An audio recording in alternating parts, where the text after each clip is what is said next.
CFC media, அதாவது compassion family channel. இது உங்கள் குடும்ப சேனல். மற்றும் ஒரு ஆங்கில இணைய வகுப்பை துவங்குவதற்கு நாங்கள் விரும்பினோம். கொரோனா காலத்திலே துவங்கப்பட்ட இந்த சேனல் அநேக ஆயிரங்களை இதுவரையிலும் சந்தித்திருக்கிறது. பல்வேறு நிகழ்ச்சிகள், வெரைட்டிஸ் ஆஃப் ப்ரோக்ராம்ஸ் நாங்கள் செய்திருக்கிறோம். ஆங்கிலத்திலே பேசுவதை குறித்துதான எளிமையான பாடங்களை தருவது எங்களுடைய நீண்ட கால விருப்பமாகும். அதிலே தேர்ச்சி பெற்ற பண்பட்ட அருமையான மூத்த அனுபவம் உள்ள ஐயா அவர்கள் நமக்கு ஆங்கில இலக்கணத்தை முறைப்படி கற்றுத்தர அவர்கள் ஆயத்தமாக இருக்கிறார்கள். அவர்கள் கொடுத்திருக்கக்கூடிய இந்த பாடமுறையானது பள்ளிகளிலே கிடைக்காது. எந்த கிராமர் புஸ்தகத்திலும் நீங்கள் அத்தனை கச்சிதமான எளிமையான பாடங்களை நீங்கள் கற்றுக்கொள்ளவே முடியாது. அத்தனை எளிமையாக கையேடாக அதை அவர்கள் செய்து இலவசமாய் தருவதற்கு வைத்திருக்கிறார்கள். மாத்திரமல்ல, நமக்கு காணொளி வடிவிலும் அந்த புத்தகத்தின் பாடங்களை அவர்கள் நமக்கு அறிமுகம் செய்திருக்கிறார்கள். ஆங்கில இலக்கணம் என்பது அல்லது ஆங்கில மொழி என்பது ஏதோ தூரமான சமாச்சாரம் அல்ல. அது சற்று முயற்சி செய்தால் அது எளிதில் எட்டக்கூடிய இலக்கு தான். ஆனால் அதை நமக்கு முறையாய் கற்றுத்தருவதற்கான தகுந்த ஆசிரியர்கள் இல்லாத சூழ்நிலை, அல்லது நல்ல ஆசிரியர்களை நாம் எளிதில் அணுக முடியாத சூழ்நிலை, அதற்கான கட்டணம், இதையெல்லாம் நமக்கு அதை எட்டாக்கனியாக்கி விடுகிறது. அநேகர் அதை முயற்சித்து பாதியிலேயே சீச்சி இந்த பழம் புளிக்கும் என்பார்கள், அது போல அதை விட்டு விடுகிறதும் உண்டு. ஆனால் இதை லகுவாக்கி உங்களுக்கு அதை வழங்குவதற்காக அருமையான ஐயா கிறிஸ்டோபர் அவர்கள் கிறிஸ்தவ நல சங்கம் சார்பாக அவர்கள் நீண்ட காலமாக ஒரு அமைப்பாக இணைந்து கிறிஸ்தவ மக்களுக்கான ஒரு ஐக்கியமாக ஒரு நல சங்கமாக அதை நடத்தி கொண்டிருக்கிறார்கள். சென்னை மறைமலை நகர் அருகிலே அவர்கள் வசிக்கிறார்கள். அவர்கள் அனுப்பக்கூடிய அந்த மின் புத்தகம் ஆயத்தமாக இருக்கிறது. நீங்கள் பெறுவதற்கு உங்களுடைய மின்னஞ்சல் மற்றும் அலைபேசி எண்ணை வாட்ஸ்அப் மூலம் பகிர்ந்தால், நாங்கள் தருகிற நம்பருக்கு நீங்கள் பகிர்ந்தால், அல்லது அந்த உங்கள் அலைபேசி எண்ணை நீங்கள் கமெண்ட் செய்தால் உங்களை நாங்களே தொடர்பு கொண்டு அந்த மின் புத்தகங்களை அனுப்புவதற்கு ஆவலாக இருக்கிறோம். முன்பதாக இந்த காணொளி பாடங்களை நீங்கள் நிறைவு செய்ய வேண்டும். அறிமுக பாடங்களை நிறைவு செய்து அதிலே விருப்பம் கொண்டு அதை கற்பதற்கான பயிற்சிகளை நீங்கள் மேற்கொண்டால் நீங்களும் கூட ஆங்கிலத்தில் எளிதாக பேச முடியும். இவ்வளவுதான ஆங்கிலம் என்று சொல்லி அது மிக லகுவான ஒரு விஷயமாக நமக்கு மாறிவிடும். வாழ்த்துக்கள். மேலுவோம் வெல்வோம். அனைவருக்கும் காலை வணக்கங்களை மகிழ்ச்சியோடு தெரிவித்துக் கொள்கிறேன். இந்த நாட்களில் ஆங்கிலம் கற்க வேண்டும் என்ற ஆவல் அநேகரிடத்தில் இருப்பதை கண்டு நான் மகிழ்ச்சி அடைகிறேன். சில ஆண்டுகளுக்கு முன்பதாக ஆங்கிலம் கற்றுக்கொள்வதற்காக நான் இந்த புத்தகத்தை எழுதி அநேக மாணாக்கர்களுக்கும் ஆசிரியர் பெருமக்களுக்கும் நான் ஆங்கிலம் கற்றுக் கொடுத்திருக்கிறேன். இப்பொழுது மூப்பின் காரணமாக நான் இந்த பணியில் இருந்து விடுபட்டிருக்கிறேன்.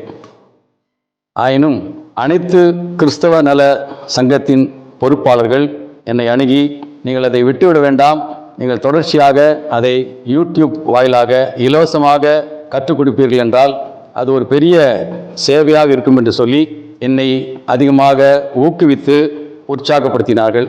ஆகினாலே நான் இந்த முயற்சியிலே ஈடுபட்டிருக்கின்றேன்.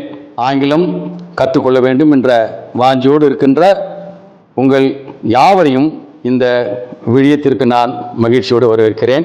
என்னை நீங்கள் தொடர்பு கொள்ள வேண்டுமென்றால் திரையிலே காணுகின்ற இந்த எண்ணிற்கு என்னுடைய வாட்ஸ்அப் நம்பர், புலன எண், இதோடு குதிலே நீங்கள் என்னை தொடர்பு கொள்ளலாம். 7401079885 7401079885 என்ற இந்த எண்ணோடு கூட நீங்கள் உங்களுடைய புலன எண் வாட்ஸ்அப் எண்ணிலே நீங்கள் என்னை தொடர்பு கொள்கிறீர்கள் என்றால் உங்களுக்கு நான் இந்த புத்தகத்தின் மின் வடிவத்தை நான் உங்களுக்கு அனுப்பி வைப்பேன், புக். ஆகினாலே இந்த புத்தகத்தின் பிரதி தேவைப்படுகிறவர்கள் தயவுசெய்து நீங்கள் இங்கே திரையிலே காணுகின்ற இந்த எண்ணிலே என்னோடு தொடர்பு கொள்ளும்படியாய் உங்களை அன்புடன் கேட்டுக்கொள்கிறேன். மொழியை கற்றுக்கொள்ளும் பொழுது நாம் கவனத்தில் கொள்ள வேண்டியது ஒரு முக்கியமான காரியம் இருக்கிறது. உலகத்திலே அநேக மொழிகளே கற்றவர்கள் இருக்கிறார்கள். 10 மொழி 14 மொழி என்ற கற்றவர்கள் எல்லாம் இருக்கிறார்கள். நமக்கு அத்தியாவசியமாக 1, 2 அல்லது 3 மொழிகளை கற்றுக்கொள்வது நலமாக இருக்கும். அவ்விதமாக கற்றுக்கொள்ளும் பொழுது நாம் மனதிலே கொள்ள வேண்டிய ஒரு மிகப்பெரிய ஒரு உண்மை என்னவென்று கேட்டால், உலகத்திலே இருக்கிற கோடான கோடி ஜீவராசிகளில் பேசக்கூடிய பாடக்கூடிய ஒரே ஜீவராசி மனிதர்கள் மட்டும்தான். பேசுகின்ற திறனை, பேசுகின்ற தாளந்தை இறைவன் மனிதர்களுக்கு மாத்திரம்தான் கொடுத்திருக்கிறார். அது மாத்திரமல்லாமல் உலகத்தில் இருக்கிற எந்த விதமான ஒலியாக இருக்கலாம், அதை நம்முடைய குரல் வழியில இருந்து நம்மால் எழுப்ப முடியும். மற்ற மிருகங்கள் எல்லாம் ஏதோ ஒரு ஒலியை எழுப்புவார்கள், அவைகளால் பேச முடியாது. ஆகினாலே இவ்வளவு சிறப்பான ஒரு தாளந்தை, ஒரு வரத்தை, ஒரு திறனை வைத்துக்கொண்டு அதை நாம் விரயம் செய்து விடாபடிக்கு ஒரு மொழியை கற்றுக்கொள்ளும் பொழுது எவ்வளவு சிரத்தையோடு கூட, எவ்வளவு உற்சாகத்தோடு கூட, எவ்வளவு ஈடுபாட்டோடு கூட அந்த மொழியை நாம் கற்றுக்கொள்ள வேண்டுமோ அவ்வளவு ஆழ்ந்து அந்த மொழியை கற்றுக்கொள்ள வேண்டும். அதே மாத்திரமல்ல, நம்முடைய மூளை சிந்தனா சக்தியிலே எத்தனை லட்சம் வார்த்தைகள் வேண்டுமானாலும் நீங்கள் பதிவு செய்து வைத்துக் கொள்ளலாம். நீங்கள் எத்தனை மொழிகளை கற்றாலும் அவைகள் தனித்தனியாக கோப்புகளை பிரித்து, ஆங்கிலத்துக்கு ஒரு கோப்பு, தமிழுக்கு ஒரு கோப்பு, இந்திக்கு ஒரு கோப்பு என்று தனித்தனியாக கோப்புகளை பிரித்து ஆங்காங்கே அந்த வார்த்தைகளை அது பதிவு செய்து வைக்கிறது. ஆகினாலே இவைகளெல்லாம் கருத்திலே கொண்டு நீங்கள் இந்த பயிற்சியிலே உங்களை ஈடுபடுத்திக் கொள்ளும்படியாய் உங்களை அன்புடன் வரவேற்கின்றேன். இது முற்றிலும் இலவசமான ஒரு பயிற்சி. மீண்டுமாக சொல்லுகிறேன், உடனடியாக இந்த எண்ணிலே என்னோடு தொடர்பு கொள்ளுங்கள். உங்களுக்கு நான் இந்த புத்தகம், இந்த மீன் புத்தகத்தை உங்களுக்கு இலவசமாக அனுப்பி வைப்பேன். நீங்கள் தொடர்ந்து என்னோடு கூட இந்த பயிற்சியிலே பங்கு பெற அது உங்களுக்கு மிகுந்த உதவியாக இருக்கும். நன்றி, வணக்கம். வணக்கம். நம்முடைய ஆங்கில பயிற்சி வகுப்பின் முதல் பாடத்தை நாம் இன்றைக்கு துவங்குகிறோம். ஒவ்வொரு மொழியிலும் 3 உட்கூறுகள் உள்ளன. அதாவது ஒவ்வொரு மொழியும் 3 அடிப்படைகளை கொண்டதாக இருக்கிறது. ஆங்கிலத்திலே முதலாவதாக எழுத்துக்கள், இரண்டாவதாக வார்த்தைகள், மூன்றாவதாக சொற்றொடர்கள். ஆக எந்த ஒரு மொழியும் எழுத்துக்களையும் வார்த்தைகளையும் சொற்றொடர்களையும் கொண்டதாக இருக்கிறது. இந்த நாளிலே நாம் எழுத்துக்களை குறித்து கற்றுக்கொள்ளலாம். லகுவாக இருக்க வேண்டும் என்றால் உங்களுக்கு தமிழிலே ஆரம்பிக்கிறேன். தமிழிலே 12 உயிரெழுத்துக்கள், 18 மெய் எழுத்துக்கள், 216 உயிர்மெய் எழுத்துக்கள். 12 பெருக்கல் 18 216 உயிர்மெய் எழுத்துக்கள். ஆக இந்த மூன்றையும் கூட்டினால் 246 எழுத்துக்கள், ஒரு ஆயுத எழுத்து. ஆக மொத்தம் 247 எழுத்துக்களை கொண்டதாக இருக்கிறது. அநேகருக்கு உயிரெழுத்து என்றால் என்ன, மெய்யெழுத்து என்றால் என்பதற்கான அர்த்தத்தை கூட சிந்திப்பதில்லை. அதனுடைய அர்த்தம் என்னவென்று கேட்டால், உயிர் எவ்வளவு முக்கியமானதோ எதற்கு, உடலுக்கு, அந்த உடலுக்கு இன்னொரு பெயர் தான் மெய். மெய்யினுடைய இன்னொரு அர்த்தம் என்ன, உண்மை. நிறைய பேர் இது கூட தெரியாமல் தான் மெய்யெழுத்து என்றால் என்னென்றால் உண்மை என்றுதான் சொல்வார்கள். ஆனால் மெய் என்றால் உடல். இந்த உடலுக்கு இந்த உயிர் எவ்வளவு முக்கியமானதோ அவ்விதமாக உயிரெழுத்துக்கள் ஒரு மொழிக்கு உயிராக இருக்கிறது, மெய்யெழுத்துக்கள் உடலாக இருக்கிறது. இரண்டையும் கூட்டினால் உயிர்மெய் எழுத்துக்கள் கிடைக்கிறது. ஆனால் ஆங்கிலத்திலே உயிரெழுத்துக்கள் உண்டு, மெய்யெழுத்துக்கள் உண்டு, உயிர் மெய் எழுத்துக்கள் கிடையாது. உயிரெழுத்துக்களை நாம் vowels, VOWELS என்று அழைக்கிறோம். மெய்யெழுத்துக்களை கான்சனன்ட்ஸ் என்று நாம் அழைக்கின்றோம். இவைகளெல்லாம் நீங்கள் இந்த புத்தகத்தின் 7வது பக்கத்திலே நீங்கள் பார்க்கலாம். எத்தனை உயிரெழுத்துக்கள், AEIOU. எத்தனை மெய்யெழுத்துக்கள், மீதமுள்ள 21 எழுத்துக்களும் மெய்யெழுத்துக்கள். A உயிரெழுத்து vowel, BCD மெய்யெழுத்து கான்சனன்ட், E vowel உயிரெழுத்து, FGH மெய்யெழுத்து கான்சனன்ட், I உயிரெழுத்து vowel, JKLMN மெய்யெழுத்துக்கள் கான்சனன்ட்ஸ், O உயிரெழுத்து vowel, PQRST கான்சனன்ட்ஸ் மெய்யெழுத்துக்கள், U vowel உயிரெழுத்து, VWXYZ மெய்யெழுத்துக்கள் கான்சனன்ட்ஸ். ஆகினாலே ஆங்கிலத்திலே 5 மெய்யெழுத்துக்கள், 21 உயிரெழுத்துக்கள். உயிரெழுத்து இல்லாமல் ஒரு வார்த்தையை நம்மால் உருவாக்க முடியாது. ஆங்கிலத்தில் இருக்கிற லட்சக்கணக்கான வார்த்தைகளும் இந்த 26 எழுத்துக்களை கொண்டுதான் உருவாக்கப்பட்டிருக்கின்றன. அநேகமாக உயிரெழுத்து இல்லாமல் ஒரு வார்த்தையை நம்மால் உருவாக்க முடியாது. ஆனால் ஒரு சில வார்த்தைகள் அவதமாக உருவாக்கப்பட்டிருக்கிறது. By, BY by, SHY shy, WHYY CRY cry, இவ்விதமாக ஃப்ரை, FRY ஃப்ரை என்று பல வார்த்தைகள் ஒய் என்ற ஒரு கான்சனன்ட் மெய்யெழுத்தின் உதவியோடு கூட மெய்யெழுத்தை உயிரெழுத்தாக பயன்படுத்தி ஒரு சில வார்த்தைகள் உண்டாக்கப்பட்டிருக்கின்றன. அதை தவிர மற்ற யாவும் எல்லா வார்த்தைகளும் ஒன் ONE1 ஓவும் ஈயும் உயிரெழுத்துக்கள் என் மெய்யெழுத்து. ஆக ஆங்கிலத்தில் இருக்கிற லட்சக்கணக்கான வார்த்தைகளும் உயிரெழுத்தும் மெய்யெழுத்தும் கொண்டவைகளாகத்தான் இருக்கிறது. இது எழுத்துக்களை குறித்த ஒரு அறிமுகம். இவைகளை கொண்டு லட்சக்கணக்கான வார்த்தைகள் உண்டாக்கப்பட்டிருக்கிறது. அநேகர் கிராமர் இலக்கணம் என்று அங்கே ஆரம்பிப்பார்கள். கிராமர் என்பது என்ன? இந்த வார்த்தைகளை வைத்துக் கொண்டு எவ்விதமாக இணைத்து நாம் சொற்றொடர்களை வாக்கியங்களை ஏற்படுத்தும் என்பதுதான் இலக்கணம். ஆக நீங்கள் இலக்கணத்திற்கு போவதற்கு முன்பதாக வாக்கியங்களுக்கு போவதற்கு முன்பதாக நீங்கள் செய்ய வேண்டிய ஒரு காரியம் என்ன என்று கேட்டால், நீங்கள் அதிகமான வார்த்தைகளை கற்றுக்கொள்ள வேண்டும். 1000-ஆ 10,000-ஆ 20,000-ஆ 50,000-ஆ எத்தனைக்கு எத்தனை அதிகமான வார்த்தைகளை நீங்கள் இன்றிலே இருந்து கற்றுக்கொள்ள ஆரம்பிக்கிறீர்களோ அவ்வளவுக்கு அவ்வளவு உங்களுக்கு ஆங்கிலத்தை கற்பது இலவசமாகிவிடும். ஆகினாலே இந்த 3 காரியங்களை நீங்கள் மறந்து போகக்கூடாது. எழுத்துக்கள் உங்களுக்கு தெரியும், சொற்களை நீங்கள் கற்றுக்கொள்ளப் போகிறீர்கள். அதன் பிறகு இந்த சொற்களை வைத்து விதமாக நாம் வாக்கியங்களை அமைக்கப் போகிறோம் என்பதை நம்முடைய பாடங்களின் முன்பாக கற்றுக்கொள்ளப் போகிறோம். அடுத்ததாக ஒரு மொழியின் பயன்பாடுகள் என்ன? ஒரு மொழியை நாம் எதற்கெல்லாம் பயன்படுத்துகிறோம்? 1 லிசனிங் கேட்பதற்காக, 2 படிப்பதற்காக ரீடிங், 3 ரைட்டிங் எழுதுவதற்காக, 4 பேசுவதற்காக. பேசுவது என்பது 4வதாக தான் வருகிறது. ஆனால் இன்றைக்கு எல்லாருக்கும் பேச வேண்டும் என்று ஆசைப்படுகிறார்கள். ஆகினாலே ஆங்கிலத்தை சரளமாக வேகமாக பேச வேண்டும் என்று எண்ணுகின்ற யாவரும் முதலாவதாக அதிகமாக கேளுங்கள், லிசன். 2வதாக அதிகமாக படியுங்கள், ரீட். உங்கள் உச்சரிப்பை அது வளமாக்கும். 3வதாக எழுதி பாருங்கள், அவைகள் உங்கள் மனதிலே பதியும். அப்போது பேசுவது என்பது மிகவும் லகுவான ஒரு காரியமாக மாறிவிடும். ஆகினாலே இந்த வகுப்பிலே நீங்கள் இந்த 2 காரியங்களை கற்றுக்கொண்டீர்கள். 1 எழுத்துக்கள், இன்னொன்று வார்த்தைகள், இன்னொன்று வாக்கியங்கள். எந்த ஒரு மொழியும் இந்த 3ஐயும் கொண்டதாக இருக்கிறது. இந்த 3லே நீங்கள் சிறந்தவர்களாக பயிற்சி பெறுங்கள். ஒரு மொழியின் பயன்பாடுகள் listen, read, right and then speak. கேட்பதற்காக, படிப்பதற்காக, எழுதுவதற்காக, பேசுவதற்காக ஒரு மொழி பயன்படுகிறது. ஆகினாலே இந்த 3லும் உங்களுடைய பயிற்சிகளை இன்றிலிருந்தே நீங்கள் ஆரம்பித்து விடுங்கள். இந்த புத்தகத்தின் பிரதி தேவைப்படுபவர்கள் உடனடியாக இந்த எண்ணோடு கூட நீங்கள் தொடர்பு கொள்ளுங்கள். உங்களுடைய புலன எண், உங்களுடைய வாட்ஸ்அப் எண்ணில் என்னோட தொடர்பு கொள்ளுங்கள். நான் இதனுடைய இமெயில் காப்பி, இமெயில் புக் உங்களுக்கு நான் அனுப்பி வைக்கிறேன். அது உங்களுக்கு அதிகமாக பிரயோஜனமாக இருக்கும். அடுத்த வகுப்பில் மீண்டுமாக சந்திக்கலாம். வணக்கம். ஒரு மொழியின் பயன்பாடுகள் listen, read, right and then speak. கேட்பதற்காக, படிப்பதற்காக, எழுதுவதற்காக, பேசுவதற்காக ஒரு மொழி பயன்படுகிறது. ஆகினாலே இந்த 3லும் உங்களுடைய பயிற்சிகளை இன்றிலிருந்தே நீங்கள் ஆரம்பித்து விடுங்கள். இந்த புத்தகத்தின் பிரதி தேவைப்படுபவர்கள் உடனடியாக இந்த எண்ணோடு கூட நீங்கள் தொடர்பு கொள்ளுங்கள். உங்களுடைய புலன எண், உங்களுடைய வாட்ஸ்அப் எண்ணில் என்னோட தொடர்பு கொள்ளுங்கள்.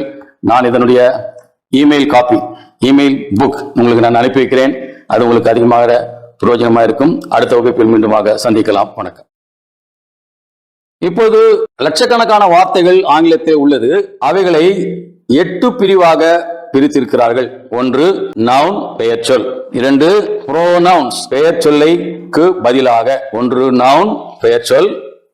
2 ப்ரோனவுன், பெயர் சொல்லுக்கு பதிலாக. 3வதாக அட்ஜெக்டிவ்ஸ், பெயர் சொல்லை குறித்து. 4வது வேர்ப், செயற்சொல். 5வது அட்வர்ப், செயற்சொல்லை குறித்து. 5வது ப்ரீபொசிஷன், ப்ரிபோசிஷன், இடங்களையும் நிலைகளையும் உறவுகளையும் தேவைகளையும் குறித்து. 7வது கன்ஜங்ஷன்ஸ், கன்ஜங்ஷன்ஸ், இணைப்பு சொற்கள். நாம் ஜங்ஷன் என்று கேட்கிறோம் அல்லவா, ரயில்வேல செங்கல்பட்டு ஜங்ஷன், விழுப்புரம் ஜங்ஷன் கேள்விப்படுவது போல ஜங்ஷன். 8வது இன்டர்ஜெக்ஷன், ஆச்சரிய சொற்கள், வியப்பு சொற்கள். இயல்பிலே நாம் பேசக்கூடிய இப்போது அநேக பாடல்கள் முறையில் நீங்கள் கேட்கலாம், டம்கட்டக்கானா அது ஒரு இன்டர்ஜெக்ஷன் தான். அது அர்த்தம் கிடையாது அதுக்கெல்லாம். அவைகள் எல்லாம் இன்டர்ஜெக்ஷன். ஆகினாலே ஆங்கிலத்திலே இருக்கிற லட்சக்கணக்கான வார்த்தைகள் இந்த 8 குழுக்களாக பிரிக்கப்பட்டிருக்கின்றன. 1 பெயர் சொல், 2 ப்ரோனவுன், பெயர் சொல்லுக்கு பதிலாக. 3 அட்ஜெக்டிவ், பெயர் சொல்லை குறித்து. இந்த 3ம் ஒரு குழு. verb செயற்சொற்கள், adverb செயற்சொல்லை குறித்து. இது ரெண்டும் ஒரு குழு, இரண்டு குழுக்கள். மூன்றாவது குழு preposition, conjunction, interjection. இது மூன்றாவது ஒரு குழு. ஆக இந்த மூன்று குழுவிலே ஒன்று பெயர் சொற்களை குறித்து கூறுகிறது, இரண்டாவது செயற் சொற்களை குறித்து கூறுகிறது, மூன்றாவது இவைகளுக்கு இடையிலே உபயோகப்படுத்தப்படுகிற வார்த்தைகள். இது முதலாவதாக நாம் இந்த 8ஐயும் 3 குழுக்களாக பிரிக்கிறோம். இரண்டாவதாக இவைகளை நாம் 2 குழுக்களாக பிரிக்கிறோம். நீங்கள் வருங்காலங்களில் நீங்கள் திரையிலே பார்க்கலாம். pronoun, preposition, conjunction, interjection. இந்த 4 மாத்திரம் மிக குறைந்த அளவிலான வார்த்தைகள் மட்டுமே உள்ளது. ஆங்கிலத்தில் இருக்கிற லட்சக்கணக்கான வார்த்தைகளிலே pronoun, preposition, conjunction, interjection இந்த 4 குழுக்களிலே மாத்திரம் தோராயமாக ஒரு 200 வார்த்தைகளுக்கு உட்பட்டு தான் இருக்கிறது. அவைகளை நாம் முதலாக பார்த்துட்டு போகிறோம். அதன் பிறகு இருப்பவர்கள் என்னென்ன?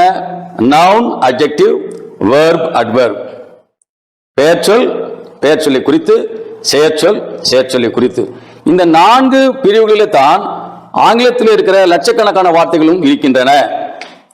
இரண்டாவதாக அவைகளிலிருந்து ஒன்றுக்கொன்று தொடர்புடைய வார்த்தைகளை நம்மால் உருவாக்க முடியும். ஆகினாலே நீங்கள் வார்த்தைகளை கற்றுக்கொள்ள வேண்டும் என்றால் முதலாவதாக இந்த 4 pronoun, preposition, conjunction, interjection ஆகிய 4 காரியங்களை முதலாவது படித்து அந்த 200 வார்த்தைகளை கற்றுக்கொண்டு அவைகளை நீங்கள் வார்த்தைகளிலே விதமாக பயன்படுத்தி தெரிந்து கொண்டோம் என்றால் அதன் பிறகு நம்முடைய வேலையே மீதமுள்ள 4 noun, adjective, verb, adverb இந்த 4 நீங்கள் உங்களுடைய அகராதியை வைத்துக் கொண்டு அங்கே இருந்து நீங்கள் ஒன்றிலிருந்து ஒன்று விதமாக இந்த வார்த்தைகள் உருவாக்கப்படுகின்றன. நாம் பாடத்திலும் படிப்போம். நீங்கள் உங்களுடைய அகராதியிலும் வைத்து நீங்கள் கற்றுக்கொள்ளலாம். அல்லது உங்களுடைய கூகுள் நீங்க போனீர்கள் என்றால் ஒரு வார்த்தை கொடுத்து அதனால் உருவாக்கப்படுகிற 4 வார்த்தைகளும் அங்கே சொல்லிக் கொடுத்திருப்பார்கள். அவைகளை நீங்கள் லகுவாக கற்றுக்கொண்டு விதமாக லட்சக்கணக்கான வார்த்தைகளை நீங்கள் வெகு சுலபமாக கற்றுக்கொள்ள முடியும். இந்த நாளிலே நாம் pronoun என்பதை குறித்து நாம் பார்க்கலாம். pronoun என்பது ஒரு பெயர் சொல்லுக்கு பதிலாக பயன்படுத்தப்படுவது. அங்கே பார்க்கும்பொழுது நமக்கு 3 விதமான நபர்களை நாம் ஆங்கிலத்தில் பார்க்கிறோம். First person, second person, third person. First person யாரு? பேசுகின்ற நான். Who is the first person? The one who speaks. இரண்டாம் நபர் யார்? பேசுவதை கேட்பவரோ அல்லது கேட்பவர்களோ. The one who listens. The one who speaks is the first person. The one who listens is the second person. நாம் இருவருமாக சேர்ந்து யாரை குறித்து அல்லது எதை குறித்து பேசுகிறோமோ அதுவோ அவர்களோ அவனோ அவளோ அவர்களெல்லாம் மூன்றாவது நபர்கள். ஆக இந்த 3 நபர்கள் கேட்டதுமாக ஆங்கில வார்த்தைகள் மாறுகிறது. அவைகளை நீங்கள் இந்த புத்தகத்தில் நீங்கள் படித்துக் கொள்ளலாம். I, me, my, mine, we, us, our, ours, you, your, yours, he, his, him, she, her, hers, it, its, they, them, their, theirs, myself, ourselves, yourself, yourselves, himself, herself, itself, themselves, this, these, that, those, such, all, some, many, more, few, several, none, no one, nothing, nobody, anyone, anybody, anything, someone, somebody, something, everyone, everybody, everything, the one, the other, etc. Each, every, either, neither. Each other, one another. What, who, whose, whom, where, who, which, that, what, whose, whom. ஆக இவைகள் யாவும் அநேகமாக உங்களுக்கு தெரிந்த நீங்கள் பரிச்சயப்பட்டிருக்கிற வார்த்தைகள். இவைகளை நாம் pronoun என்று கூறுகிறோம். இவைகள் தனித்தனி தலைப்பிலே இந்த புத்தகத்திலே போடப்பட்டிருக்கிறது. எந்தெந்த வார்த்தை எந்தெந்த தலைப்பிலே இருக்கிறது என்பதை குறித்து நீங்கள் இந்த புத்தகத்தை பெற்றுக்கொண்டு இந்த புத்தகத்திலிருந்து நீங்கள் படித்துக் கொள்ளலாம். ஆகையினால இந்த நாளிலே நாம் இந்த 4 pronoun, preposition, conjunction, interjection ஆகியதிலே pronoun குறித்து நாம் பார்த்திருக்கிறோம். இந்த வார்த்தைகள் எல்லாம் உங்களுக்கு அதிகமாக பரிச்சயமானவைகள். இவைகளால் நாம் எவ்விதமாக வாக்கியங்களை அமைக்க முடியும் என்பது கூட இந்த புத்தகத்திலே உங்களுக்கு எழுதி கொடுக்கப்பட்டிருக்கிறது. நீங்கள் அவைகளை இந்த புத்தகம் வந்த பிறகு நீங்கள் அவைகளை நீங்கள் பார்த்து தெரிந்து கொள்ளலாம். அதனாலே இந்த நாளிலே இந்த புரோனனை குறித்து நாம் பார்த்திருக்கிறோம். மீதமுள்ள ப்ரிப்போசிஷன், கன்ஜங்ஷன், இன்டர்ஜெக்ஷன்களை குறித்து அடுத்த வகுப்பிலே நாம் பார்க்கலாம்.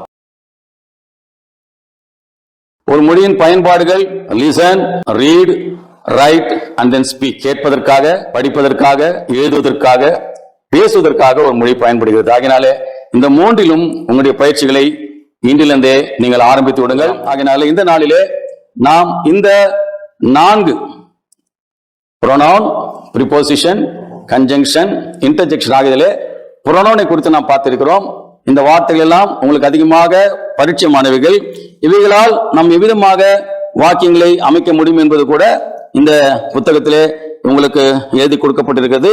நீங்கள் அவைகளை இந்த புத்தகம் வந்த பிறகு நீங்கள் அவைகளை நீங்கள் பார்த்து தெரிந்து கொள்ளலாம். அதனாலே இந்த நாளிலே இந்த ப்ரோனனை குறித்து நாம் பார்த்திருக்கிறோம். மீதமுள்ள ப்ரிப்போசிஷன், கன்ஜங்ஷன், இன்டர்ஜெக்ஷன்களை குறித்து அடுத்த வகுப்பிலே நாம் பார்க்கலாம். வணக்கம். மீண்டுமாக உங்களோடு தொடர்பு கொள்வதிலே மகிழ்ச்சி அடைகிறேன். என்னோடு தொடர்பு கொள்ள திரையிலே காண்பிக்கப்படுகின்ற இந்த எண்ணிலே வாட்ஸ்அப் நம்பர் நீங்கள் என்னோட தொடர்பு கொள்கின்றால் இந்த ஆங்கில புத்தகத்தை நான் உங்களுக்கு இபுக் மீன் புத்தகமாக இலவசமாக நான் அனுப்பி தருவேன். நேற்று நாம் ப்ரொனவுன்ஸ் அது வரைக்கும் பார்த்து முடித்தோம். இன்றைக்கு இந்த 3 ப்ரிப்போசிஷன், கன்ஜங்ஷன், இன்டர்ஜெக்ஷன் ஆகிய 3ஐயும் அந்த 3 வார்த்தைகளும் நாம் பார்த்து விடலாம். அவைகளை நீங்கள் இந்த புத்தகத்தில் நீங்கள் பார்க்கும்போது அவைகள் பல்வேறு தலைப்புகளிலே உங்களுக்கு பிரிவாக அங்கே சொல்லிக் கொடுக்கப்படும். இந்த நாளிலே அந்த வார்த்தைகளை மாத்திரம் பார்க்கலாம். ஆகினால இந்த 2 வகுப்புகள் சேர்த்து நீங்கள் கிட்டத்தட்ட உங்கள் அனைவருக்கும் மிக நன்றாக தெரிந்த ஒரு 200 வார்த்தைகளை நீங்கள் கேள்விப்பட போகிறீர்கள். அவைகள் எல்லாம் உங்களுக்கு நன்றாக தெரிந்த வார்த்தைகள். ஆகினாலே முதலாவதாக இந்த 200 வார்த்தைகளை நாம் கற்றுக்கொள்ளவிருக்கிறோம். Prepositions, simple prepositions. At, by, for, from, in, of, off, on, out, through, till, to, up, with, down, over, since, until, under. Compound prepositions: about, above, across, along, amidst, among, amongst, around, before, behind, below, beneath, beside, besides, between, beyond, inside, outside, underneath, within, without, after, before, against, upon, yonder, into, out of, towards. Phrasal prepositions: according to, in accordance with, in place of, agreeably to, in addition to, on behalf of, in case of, in comparison to, in compliance with, in consequence of, in order to, along with, away from, because of, by dint of, by means of, by reason of, by virtue of, by way of, for the sake of, in reference to, with reference to, in regard to, in spite of, instead of, in the event of, on account of, owing to, with a view to, with an eye to, with regard to, affection for, affection to, capable of, confidence in, confident of. Participial prepositions: barring, concerning, considering, during, notwithstanding, pending, regarding, respecting.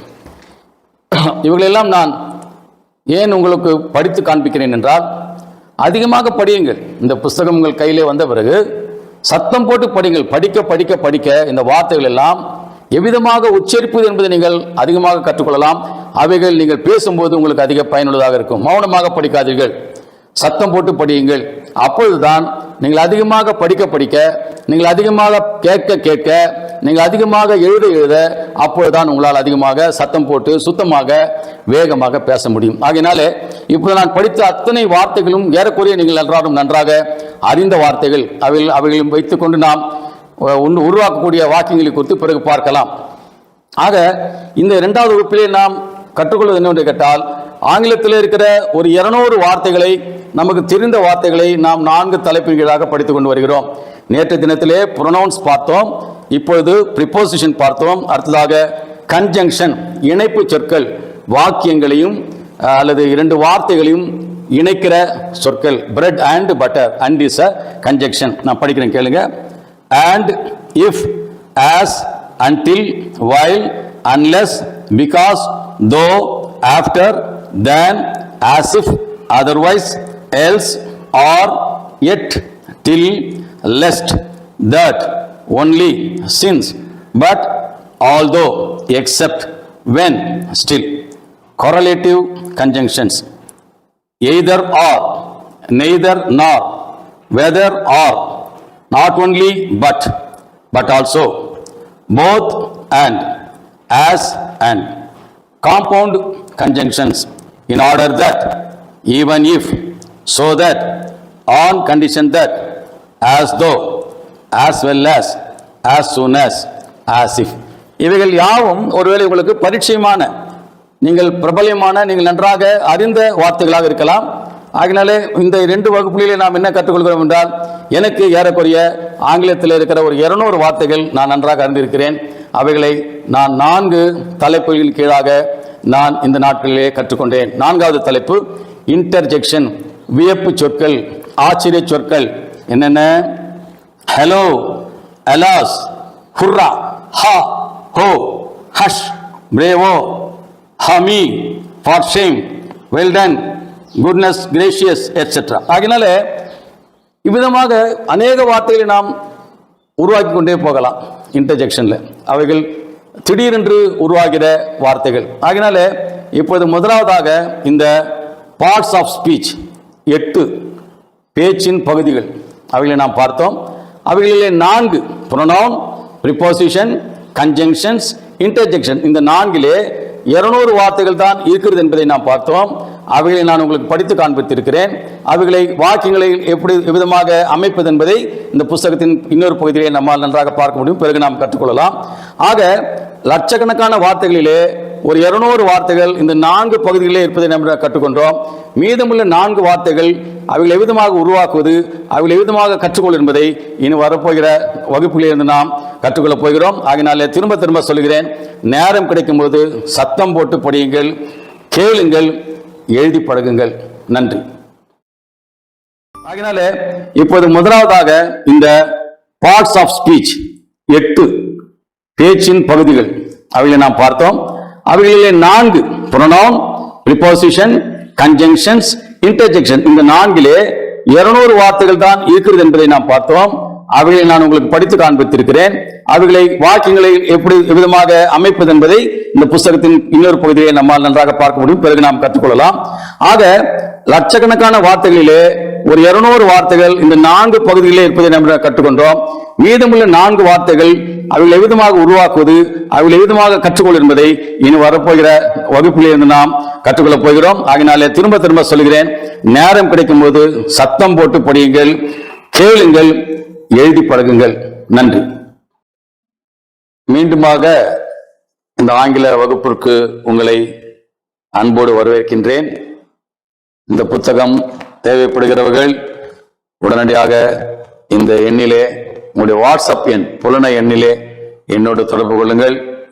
ஒருமுறை கூட அனைத்து கிறிஸ்தவ நல சங்கத்தின் பொறுப்பாளர்களுக்கும் அவர்கள் எனக்கு அளிக்கின்ற உதவிக்கும் உற்சாகத்திற்கும் நான் நன்றியை தெரிவித்துக் கொள்கிறேன்.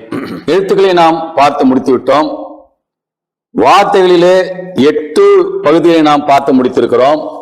அவைகளிலே 4 இருக்கின்ற வார்த்தைகளை கிட்டத்தட்ட ஒரு 200 வார்த்தைகளை நாம் கேட்டிருக்கிறோம். அவைகள் நமக்கு மிகவும் பரிச்சயமான ஒரு வார்த்தைகள். அவைகளை வைத்து நாம் வாக்கியங்களை எவ்விதமாக அமைப்பு என்பதை பிறகு வருகின்ற பாடங்களிலே நாம் பார்க்கலாம். ஆக இந்த 4க்கு பிறகு நமக்கு மீதம் இருப்பது noun, adjective, verb and adverb.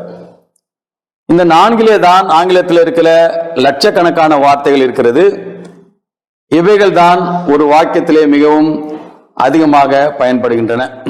ஆங்கிலத்தை பொறுத்த மட்டிலும் ஒரு வாக்கியம் என்பதே அதிலே செயற்சொல் இருந்தால் மட்டுமே அது ஒரு வாக்கியமாக கருதப்படும். இதை நீங்கள் நன்றாக புரிந்து கொள்ள வேண்டும். உதாரணமாக, நான் ஒரு மனிதன், இது தமிழிலே இருக்கிற ஒரு வாக்கியம். இதனை தமிழ் ஒரு வாக்கியமாக ஏற்றுக்கொள்கிறது. ஆனால் ஆங்கிலம் அதை வாக்கியமாக ஏற்றுக்கொள்ளாது. ஏனென்று கேட்டால் அதிலே செயற்சொல் கிடையாது. ஆக முக்கியமாக ஒரு வாக்கியம் என்றால் அந்த வாக்கியத்திலே ஒரு செயற்சொல் கட்டாயமாக இருந்தாக வேண்டும். ஆகினாலே நாம் ஒரு பாடத்திலோ 2 பாடத்திலோ 3 பாடத்திலோ நாம் இந்த செயற்சொற்களை குறித்து நாம் மிக தெளிவாக கற்றுக்கொள்ளலாம். நான் ஒரு மனிதன், ஆங்கிலத்திலே அதை சொல்ல வேண்டும் என்றால் ஐ ஆம் ஏ மேன். தமிழிலே 3 வார்த்தைகள் நான் ஒரு மனிதன், ஆங்கிலத்திலே 4 வார்த்தைகள் ஐ ஆம் ஏ மேன். அப்போ அங்கே ஐ ஏ மேன் என்று சொன்னாலே போதும். ஐ நான், ஏ ஒரு, மேன் மனிதன். ஆனால் அங்கே ஆம் இல்லை என்றால் அது வாக்கியம் இல்லை. ஆமுடைய அர்த்தம் என்ன? நான் ஒரு மனிதனாக இருக்கின்றேன். ஆக இருப்பதே ஒரு தொழில் என்று ஆங்கிலம் நமக்கு போதிக்கிறது. ஆக நீங்கள் நன்றாக புரிந்து கொள்ள வேண்டியது, எந்த ஒரு வாக்கியத்திலும் அங்கே செயற்சொல் கட்டாயமாக இருக்க வேண்டும். செயற்சொல் இல்லாமல் ஆங்கிலத்திலே நம்மால் வாக்கியங்களை அமைக்க முடியாது. ஆக இந்த செயற்சொற்களில் 9 விதமான செயற்சொற்கள் இருக்கிறது. பக்கம் 11. 9 விதமான வடிவங்களை ஒரே ஒரு செயற்சொல் பெற்றுக்கொள்கிறது. எத்தனை விதமான செயற்சொற்கள் இருக்கிறது என்பதை அடுத்ததாக நாம் பார்க்கலாம். ஆக ஒரு செயற்சொல் நிகழ்காலத்திலே ஒரு வடிவம், கடந்த காலத்திலே ஒரு வடிவம், வருங்காலத்திலே ஒரு வடிவம், 3ஆம் நபர் ஒருமையிலே ஒரு வடிவம், தொடர்ச்சி அங்கே ஒரு வடிவம், செயலச்சம் அங்கே ஒரு வடிவம், நிகழா செயல் அங்கே ஒரு வடிவம், செயற்பெயர் அங்கே ஒரு வடிவம், செயற்சொற்குழு அங்கே ஒரு வடிவம் என்று ஒரு செயற்சொல் 9 வடிவங்களை பெற்றுக்கொள்கிறது. நான் ஆங்கிலத்தில் சொல்கிறேன். Present, past, future, third person singular, continuous, participle, infinitive, gerund, phrasal verb. ஆக ஒரே ஒரு செயற்சொல் இருந்து நம்மால் 9 வார்த்தைகளை உருவாக்க முடியும். ஒரே ஒரு வார்த்தையை கூறி நான் உங்களுக்கு அதனுடைய 9 வடிவங்களை கூறுகிறேன். கோ, ஓ என்று உங்களுக்கு தெரியும். Go, went, will go, goes, going, gone, to go, going. ஆக இவைகள் எல்லாம் பைகான், இவைகள் எல்லாம் ஒரு செயற்சொல்லின் 9 விதமான வடிவங்கள். ஒருவேளை பிளே என்ற செயற்சொல் எடுத்துக்கொண்டிருந்தால் play, played, will play, plays, playing, played, to play, playing என்று இங்கே 9 வடிவங்களை பெறுவதை நாம் பார்க்கிறோம். ஆகினால் இதில் 2 இடங்களிலே ஒரே விதமாக தோன்றலாம். ஆனால் அவைகள் 2ம் வெவ்வேறு விதமான அர்த்தங்களை பெற்றுக்கொள்ளும். அவைகளை நாம் அடுத்த வகுப்பிலே நாம் பார்க்கலாம். ஆகினாலே ஒரு செயற்சொல் 9 செயற்சொற்களை உருவாக்குகிறது, வடிவங்களை பெற்றுக்கொள்கிறது. எத்தனை விதமான செயற்சொற்கள் இருக்கிறது? 8 விதமான செயற்சொற்கள் இருக்கின்றன. அவைகளை நான் கூறுகிறேன். தமிழிலே கூறுகிறேன், அடுத்தது ஆங்கிலத்திலே கூறுகிறேன். முறை மாறா செயற்சொற்கள், முறை மாறும் செயற்சொற்கள், இடம் பெயரும் செயம் சொற்கள், இடம் பெயரா செயற்சொற்கள், அடிப்படை துணை செயற்சொற்கள், பாங்கு துணை செயற்சொற்கள், சார்புடைய செயற்சொற்கள், சார்பற்ற செயற்சொற்கள். நீங்கள் கவலைப்பட வேண்டாம், எல்லாம் இந்த புத்தகத்தில் இருக்கிறது. ஆகினாலே தேவைப்படும் நீங்கள் இந்த புத்தகத்தை பார்த்து தெரிந்து கொள்ளலாம். ஆங்கிலத்தில் கூறுகிறேன். Regular verbs, irregular verbs, transitive verbs, intransitive verbs, primary auxiliaries, modal auxiliaries, finite verbs, non-finite verbs. ஆக 8 விதமான வடிவங்களை இங்க செயற்சொற்கள் பெற்றுக்கொள்கின்றன. முதலாவதாக இந்த ரெகுலர் verbs என்பதை நாம் பார்க்கலாம். செயற்சொற்களிலே இருக்கிறவர்கள் அநேகமாக இந்த குழுவை சார்ந்தவைகள் தான். அவைகள் 3 வடிவங்களை கொண்டிருக்கிறது. அந்த 3 வடிவங்களை குறித்து பிறகு ஒரு வகையில் படிக்கலாம். Present, past and participle. Participle என்றால் என்ன என்பதை குறித்து நாம் பார்க்கலாம். ஒரு செயற்சொல் பெயர் உரிச்சொல்லாக, if a verb is used as an adjective, it is called as a participle. அதனால இந்த காலத்தில் நீங்க உங்க பள்ளிக்கூடங்களிலே கல்லூரியிலே படித்திருப்பீர்கள். பிரசன்ட், பாஸ்ட், ஃபியூச்சருக்கு என்ன செய்ய வேண்டும்? கூட வில்லு போட்டுக்கணும். ஆனால் இங்க அட்டவணையில 3 இருக்கும், பிரசன்ட், பாஸ்ட் அண்ட் பார்ட்டிசிபிள். இந்த ஒரு பெரிய அட்டவணை இந்த புத்தகத்தில் இருக்கிறது. Act, acted, acted. சாதாரணமாக ஒரு செயற்சொல் பெற்றுக்கொள்கிற வடிவம் என்று கேட்டால் அது கடந்த காலத்திலே கூட ஈடி சேர்த்துருவோம். அதுதான் ரெகுலர் verb என்று பேர். வேறு மாற்ற ஆக்ட், ஆக்டட், ஆக்டட். நான் வேகமாக படிக்கிறேன். Accept, accepted, accepted. Accompany, accompanied, accompanied. Accuse, accused, accused. Achieve, achieved, achieved. என்ற விதமாக கிட்டத்தட்ட 2, 4, 6, 8, 10, 12, 13 பக்கங்களுக்கு நான் வார்த்தைகளை கொடுத்திருக்கிறேன். இதிலே உங்களுக்கு எழுதுவதற்கான ஒரு வேலையும் கொடுத்திருக்கிறேன். இங்கே நீங்கள் பார்த்தீர்கள் என்றால் கோடு போட்டிருக்கும். நீங்கள் அங்கே பார்ட்டிசிபிள்ஸ் எழுதி அவர்களுக்கான அர்த்தத்தை எழுத வேண்டும். ஆக்ட், நடி. ஆக்டட், ஆக்டட், நடித்த. அக்செப்ட், ஏற்றுக்கொள். அக்செப்டட், ஏற்றுக்கொள்ளப்பட்ட. அக்காம்பனி, உடனிரு. அக்காம்பனிட், உடனிருந்தான், உடனிருந்த. இந்த விதமாக நீங்கள் இந்த 13 பக்கத்தையும் நீங்கள் படிக்கும் பொழுது கிட்டத்தட்ட இதிலே நீங்கள் ஒரு 300-400 வார்த்தைகள் மீது நீங்கள் கற்றுக்கொள்ளலாம். இவைகள் மிக முக்கியமானவைகள். அநேகர் இந்த வார்த்தைகளை அலட்சியப்படுத்துகிறார்கள். வார்த்தைகள் இல்லாமல் உங்களால் வாக்கியங்களை அமைக்க முடியாது. ஒரு சமையல்காரரோ அல்லது ஒரு கட்டுமான பணியாளரோ நீங்க பார்த்தீர்கள் என்றால் அவர் கை தேர்ந்தவராக இருக்கலாம். ஆனால் அவர் கட்டுமான பணி செய்வதற்கு இவருக்கு செங்கல் தேவை, அல்லது சமையல் செய்வதற்கு அரிசி தேவை.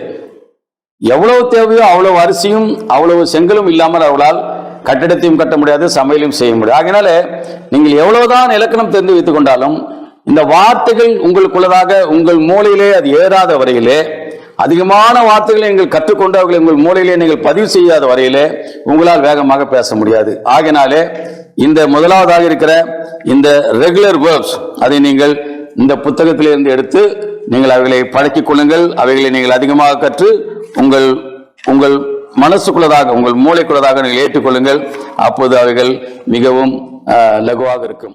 ஒரு சமையல்காரரோ அல்லது ஒரு கட்டுமான பணியாளரோ நீங்க பார்த்தீர்கள் என்றால் அவர் கை தேர்ந்தவராக இருக்கலாம். ஆனால் அவர் கட்டுமான பணி செய்வதற்கு இவருக்கு செங்கல் தேவை, அல்லது சமையல் செய்வதற்கு அரிசி தேவை. எவ்வளவு தேவையோ அவ்வளவு அரிசியும் அவ்வளவு செங்கலும் இல்லாமல் அவர்களால் கட்டிடத்தையும் கட்ட முடியாது, சமையலும் செய்ய முடியாது. ஆகினால நீங்கள் எவ்வளவுதான் இலக்கணம் தெரிந்து வைத்துக் கொண்டாலும் இந்த வார்த்தைகள் உங்களுக்குள்ளதாக உங்கள் மூளையிலே அது ஏறாத வரையிலே, அதிகமான வார்த்தைகளை நீங்கள் கற்றுக்கொண்டு அவர்களை உங்கள் மூளையிலே நீங்கள் பதிவு செய்யாத வரையிலே உங்களால் வேகமாக பேச முடியாது. ஆகினாலே இந்த முதலாவதாக இருக்கிற இந்த ரெகுலர் verbs அதை நீங்கள் இந்த புத்தகத்திலிருந்து எடுத்து நீங்கள் அவைகளை பழக்கிக் கொள்ளுங்கள். அவைகளை நீங்கள் அதிகமாக கற்று உங்கள் உங்கள் மனசுக்குள்ளதாக உங்கள் மூளைக்குள்ளதாக நீங்கள் ஏற்றுக்கொள்ளுங்கள். அப்போது அவைகள் மிகவும் லகுவாக இருக்கும். வணக்கம். நாம் இப்போது செயற்சொற்களை குறித்து பார்த்து கொண்டிருக்கிறோம். ஒரு வாக்கியத்தின் முக்கியமான பகுதி செயற்சொல் என்று பார்க்கிறோம். ஆங்கிலத்திலே செயற்சொல் இல்லாமல் ஒரு வாக்கியம் உருவாக்க முடியாது என்று பார்த்திருக்கிறோம். அதிலே பல்வேறு வடிவங்கள், பல்வேறு விதங்களை குறித்து நாம் கடந்த வகுப்பிலே நாம் பார்த்தோம். அதிலே ரெகுலர் verbs முறை மாறாத செயற்சொற்கள் என்று பார்த்தோம். அவைகளை நான் படித்தும் காண்பித்தேன். அதனால நீங்கள் உங்களுக்கு கொடுக்கின்ற இன்ஸ்ட்ரக்ஷன்ஸ் அவைகளை நீங்கள் சரியாக எடுத்துக்கொண்டு நிச்சயமாக நீங்கள் அதிகமாக படிக்க வேண்டும், சத்தம் போட்டு படிக்க வேண்டும். அவைகளை நீங்கள் அலட்சியம் செய்யக்கூடாது. வார்த்தைகளை அதிகம் கற்றுக்கொள்ளாமல் உங்களால் ஆங்கிலத்தை ஒரு நாள் நன்றாக பேச முடியாது. ஆகினாலே கூறுகிற காரியங்களை சிரமையில் எடுத்துக்கொண்டு வார்த்தைகளை சத்தம் போட்டு படித்து உங்களுடைய மூளைக்குள்ளதாக நீங்கள் அவளை ஏற்றுக்கொள்ள வேண்டும், மனசிற்குள்ளதாக மனனம் செய்ய வேண்டும். ஆகினால இரண்டாவதாக இர்ரெகுலர் வெர்ப்ஸ், முறை மாறும் சொற்கள். முதலில் என்ன மாறாது, ED form, transform, transformed, transformed, மூன்றும் ஒரே விதமாக இருக்கும். ஆனால் இப்போ முறை மாறுதல் என்பது 3 விதமான குழுக்களாக இருக்கிறது. ஒன்று, மூன்றும் ஒரே மாதிரி இருக்கும், பிரசன்ட், பாஸ்ட், பார்ட்டிசிபிள் மூன்றும் ஒரே மாதிரியாக இருக்கும். அல்லது 2 விதமான மாற்றத்தை பெறும், அல்லது 3 விதமான மாற்றத்தை பெறும். அவைகளை நான் வேகமாக உங்களுக்கு படித்து காண்பிக்கிறேன். நீங்கள் நிச்சயமாக விதமாக படித்து நீங்கள் பழக்கம் செய்து கொள்ள வேண்டும். முதலாவதாக 3 வடிகளும் ஒன்றாக இருக்கிற வாக்கியங்களை படிக்கிறேன். Bet, bet, bet, burst, burst, burst, cast, cast, cast, cut, cut, cut, hit, hit, hit, hurt, hurt, hurt, let, let, let, put, put, put, read, read, read, set, set, set, shut, shut, shut, split, split, split, spread, spread, spread. இரண்டாவதாக 2 மாற்றங்களை கொள்கிறவர்கள். அதில் சிலவைகள் regular வெர்பாக வரும், இர்ரெகுலராக வரும். அவர்களை நான் அந்த இடத்துல நான் உங்களுக்கு படித்து காண்பிப்பேன். Beat, beat, beaten, become, became, become, bend, bent, bent, bleed, bled, bled, breed, bread, bread, bring, brought, brought, build, built, built, burn, burnt, burnt, burn, burned, burned, buy, bought, bought, catch, caught, caught, come, came, come, creep, crept, crept, deal, dealt, dealt, dig, dug, dug, dream, dreamt, dreamt, dream, dreamed, dreamed, feed, fed, fed, feel, felt, felt, fight, fought, fought, find, found, found, get, got, got, hang, hung, hung, have, had, had, heard, heard, heard, hold, held, held, keep, kept, kept, lay, laid, laid, lead, led, led, lean, lent, lent, lean, learned, leaned, leaned, learn, learnt, learnt, learn, learned, learned, leap, leapt, leapt, leap, leaped, leaped, leave, left, left, lend, lent, lent,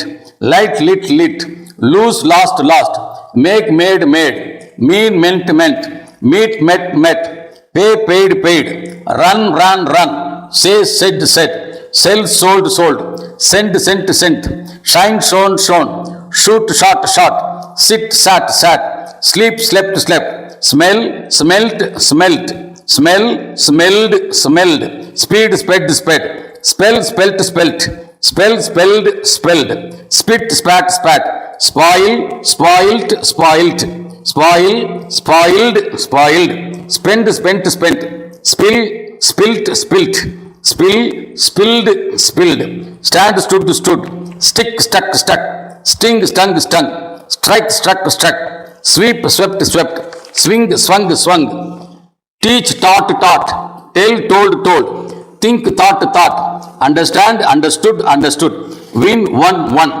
wind, wound, wound. இவைகள் 2 மாற்றங்களை பெறுகிறவைகள். 3 மாற்றங்களை பெறுவைகளை பார்க்கிறேன்.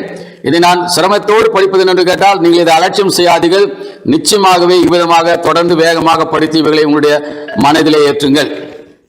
be, was, were, been, begin, began, begun, bite, bit, bitten, blow, blew, blown, break, broke, broken, choose, chose, chosen, do, did, done, draw, drew, drawn, drink, drank, drunk, drive, drove, driven, eat, ate, eaten, fall, fell, fallen, fly, flew, flown, forbid, forbade, forbidden, forget, forgot, forgotten, forgive, forgave, forgiven, freeze, froze, frozen, give, gave, given, go, went, gone, grow, grew, grown, hide, hid, hidden, know, knew, known, lie, lay, lain, mistake, mistook, mistaken, ride, rode, ridden, ring, rang, rung, rise, rose, risen, see, saw, seen, sue, sued, sewn, shake, shook, shaken, show, showed, shown, shrink, shrank, shrunk, sing, sang, sung, sink, sank, sunk, speak, spoke, spoken, spring, sprang, sprung, steal, stole, stolen, stink, stank, stunk, swear, swore, sworn, swim, swam, swum, take, took, taken, tear, tore, torn, throw, threw, thrown, wake, woke, woken, wear, wore, worn, write, wrote, written. ஆகினால இவைகள் எல்லாம் நீங்கள் வார்த்தைகளை வெவ்வேறு வடிவங்களிலே படித்துக் கொள்ள வேண்டும் என்பது முக்கியமான கடமையாக இருக்கிறது. ஆகினாலே நீங்கள் வார்த்தைகளை அதிகமாக படித்துக் கொள்கிற ஒரு பயிற்சியாக நான் இதை உங்களுக்கு படித்து காண்பித்தேன். அலட்சியம் செய்யாதீர்கள். ஆங்கிலத்திலே நீங்கள் பாண்டித்யம் பெற வேண்டும் என்றால் திரும்ப திரும்ப வாய் அசைத்து சத்தம் போட்டு நீங்கள் இதை படித்து நீங்கள் மனசிலே ஏற்றுக்கொள்ளுமாறு உங்களை அன்புடன் கேட்டுக்கொள்கிறேன். இவைகள் எல்லாம் நீங்கள் வார்த்தைகளை வெவ்வேறு வடிவங்களிலே படித்துக் கொள்ள வேண்டும் என்பது முக்கியமான கடமையாக இருக்கிறது. ஆகினாலே நீங்கள் வார்த்தைகளை அதிகமாக படித்துக் கொள்கிற ஒரு பயிற்சியாக நான் இதை உங்களுக்கு படித்து காண்பித்தேன். அலட்சியம் செய்யாதீர்கள். ஆங்கிலத்திலே நீங்கள் பாண்டித்யம் பெற வேண்டும் என்றால் திரும்ப திரும்ப வாய் அசைத்து சத்தம் போட்டு நீங்கள் இதை படித்து நீங்கள் மனசிலே ஏற்றுக்கொள்ளுமாறு உங்களை அன்புடன் கேட்டுக்கொள்கிறேன். வணக்கம். நலமாய் உள்ளீர்களா? பாடங்களை எல்லாம் கவனத்தோடு கூட படிக்கிறீர்களா? வாய்விட்டு சத்தமாக உச்சரித்து பழகுகிறீர்களா? அவ்விதமாக நீங்கள் பழகவில்லை என்றால் என்னதான் ஆங்கிலம் தெரிந்தாலும் உங்களால் வேகமாக பேச முடியாது. எவ்வளவுக்கு எவ்வளவு நாம் மனனம் செய்கிறோமோ அந்த அளவுக்கு நம்முடைய பேசுகின்ற அவயவங்களுக்கு நாம் பயிற்சி அளிக்க வேண்டும். ஆகினாலே நீங்கள் ஒரு நாளிலே அரை மணி நேரமாவது சத்தம் போட்டு நீங்கள் படிக்க வேண்டும். நாம் 2 விதமான செயற்சொற்களை குறித்து பார்த்திருக்கிறோம். Regular, irregular verbs. அடுத்ததாக டிரான்சிட்டிவ், இன்ட்ரான்சிட்டிவ் வேர்ப்ஸ். டிரான்சிட்டிவ் என்றால் என்ன? இடம் விட்டு இடம் பெயர்தல். ஒருவேளை ஒரு செயலை செய்யும்போது அந்த செயலை இன்னொரு பொருள் பெற்றுக்கொண்டால் அது டிரான்சிட்டிவ் வேர்ப். ஹி கிக்ட் அ பால். அவன் ஒரு பந்தை உதைத்தான். உதைப்பதை பந்து பெற்றுக்கொள்கிறது. ஆகினாலே கிக்ட் என்ற வார்த்தை transitive verb. The birds fly in the sky. வானத்திலே பறவைகள் பறக்கின்றன. ஆனால் அவைகள் பறப்பதை வானம் பெற்றுக்கொள்வதில்லை. ஆகினாலே அது இன்ட்ரான்சிட்டிவ் வேர்ப். இப்போது நாம் பார்க்கலாம் regular, irregular, transitive, intransitive verb. 5வதாக பிரைமரி ஆக்சிலரி வேர்ப்ஸ். துணை செயற்சொற்கள். எவை? அவைகள் 3 வடிவுகளை கொண்டு இருக்கிறது. the forms of be, the forms of have, the forms of do. இவைகள் எல்லாம் உங்களுக்கு நன்றாக தெரியும். இருத்தலின் வடிவங்கள், கொண்டிருத்தலின் வடிவங்கள், செய்து கொண்டிருத்தலின் வடிவங்கள். forms of be என்றால் என்ன? am, is, was, are, were, be, been, being. கொண்டிருத்தல் என்ன? I have 2 eyes. நான் 2 கண்களை கொண்டிருக்கிறேன். have, has, had. forms of do என்றால் என்ன? do, did, done, does. ஆக இவைகள் எல்லாம் அடிப்படை துணை செயற்சொற்களாக இருக்கின்றன. ஆக மொத்தம் regular verbs, irregular verbs, transitive verbs, intransitive verbs, primary auxiliaries. அடுத்தபடியாக modal auxiliaries என்றால் அவைகள் to express request, permission, possibility, ability, doubt, confusion, commitment, etc. ஆகையினால் இவைகளுக்காக ஒரு 9 வார்த்தைகள், 9 3ம் 12 வார்த்தைகள் பயன்படுத்தப்படுகின்றன. நமக்கு தெரிந்த வார்த்தைகள், பட் மிகவும் காம்ப்ளிகேட்டட் வார்த்தைகள். can, could, may, must, might, shall, should, will, would, used to, need to, ought to. ஆகையினால இந்த 9 3ம் 12 வார்த்தைகள் தேவைகளுக்கு ஏற்ப வாக்கியங்களின் அர்த்தங்களை மாற்றி கொடுக்கக்கூடியவர்களாக இருக்கின்றன. will என்பது வேறு, would என்பது வேறு, may என்பது வேறு, must என்பது வேறு, might என்பது வேறு. இவைகளை குறித்து நாம் அடுத்த வகுப்புகளிலே மிகவும் ஆழமாக கற்றுக்கொள்ளலாம். அதற்கு அடுத்தபடியாக finite verbs, non finite verbs என்று பார்க்கிறோம். 8வதாக regular, irregular, transitive, intransitive, primary auxiliaries, modal auxiliaries 6. 7வதாக ஃபைனைட் வேர்ப்ஸ். ஒரு வாக்கியத்திலே 3 விஷயங்கள் இருக்கிறது. ஒன்று பர்சன், 2வது டென்ஸ், 3வது நம்பர். பர்சன் என்றால் என்ன? First person, second person, third person. Tense என்றால் என்ன? Past tense, present tense, future tense. Number என்றால் என்ன? Singular, plural. ஆக இவைகளுக்கு ஒத்தவிதமாக மாறக்கூடியவைகள் ஃபைனைட் வேர்ப்ஸ். ஆனால் நான் ஃபைனைட் வேர்ப்ஸ் இவளோடு கூட ஒத்து போவதில்லை. அதில் முக்கியமான 2 குறித்து நாம் இப்போது தெரிந்து கொள்ளலாம். ஒன்று ஜெரண்ட், இன்னொன்று பார்ட்டிசிபிள். ஒரு வெர்ப், ஒரு செயற்சொல் பெயர் சொல்லாக பயன்படுத்தப்படும் என்றால் we call it as a gerund. இது ரொம்ப கடினமானது, நன்றாக புரிந்து கொள்ளுங்கள். வாக்கிய அமைப்புகளிலே இவைகள் மிகவும் அத்தியாவசியமானவைகள். ஒரு செயற்சொல்லை நாம் பெயர் சொல்லாக பயன்படுத்தும் என்றால் அதற்கு பெயர் ஜெரண்ட். அதே ஒரு செயற்சொல்லை நாம் பெயர் உரிச்சொல்லாக அட்ஜெக்டிவாக பயன்படுத்துவோம் என்றால் we call it as a participle. மீண்டுமாக சொல்கிறேன், கவனமாக கேளுங்கள். ஒரு செயற்சொல்லை பெயர் சொல்லாக நாம் பயன்படுத்துவோம் என்றால் we call it as a gerund. ஒரு செயற்சொல்லை, ஒரு வெர்பை ஒரு பெயர் உரிச்சொல்லாக அல்லது அட்ஜெக்டிவாக நாம் பயன்படுத்துவோம் என்றால் we call it as a participle. இது ஆங்கிலத்திலே வாக்கிய அமைப்பிற்கு மிகவும் முக்கியமான காரியங்கள். இதை குறித்து நீங்கள் நன்றாக நாம் வரப்போகிற வகுப்புகளிலே நாம் படிக்கலாம். அதனால தான் நம்ம பார்த்தோம் பாஸ்ட், பிரசன்ட் அண்ட் பார்ட்டிசிபிள் என்று தான் 3 காலங்கள் இருக்கும்.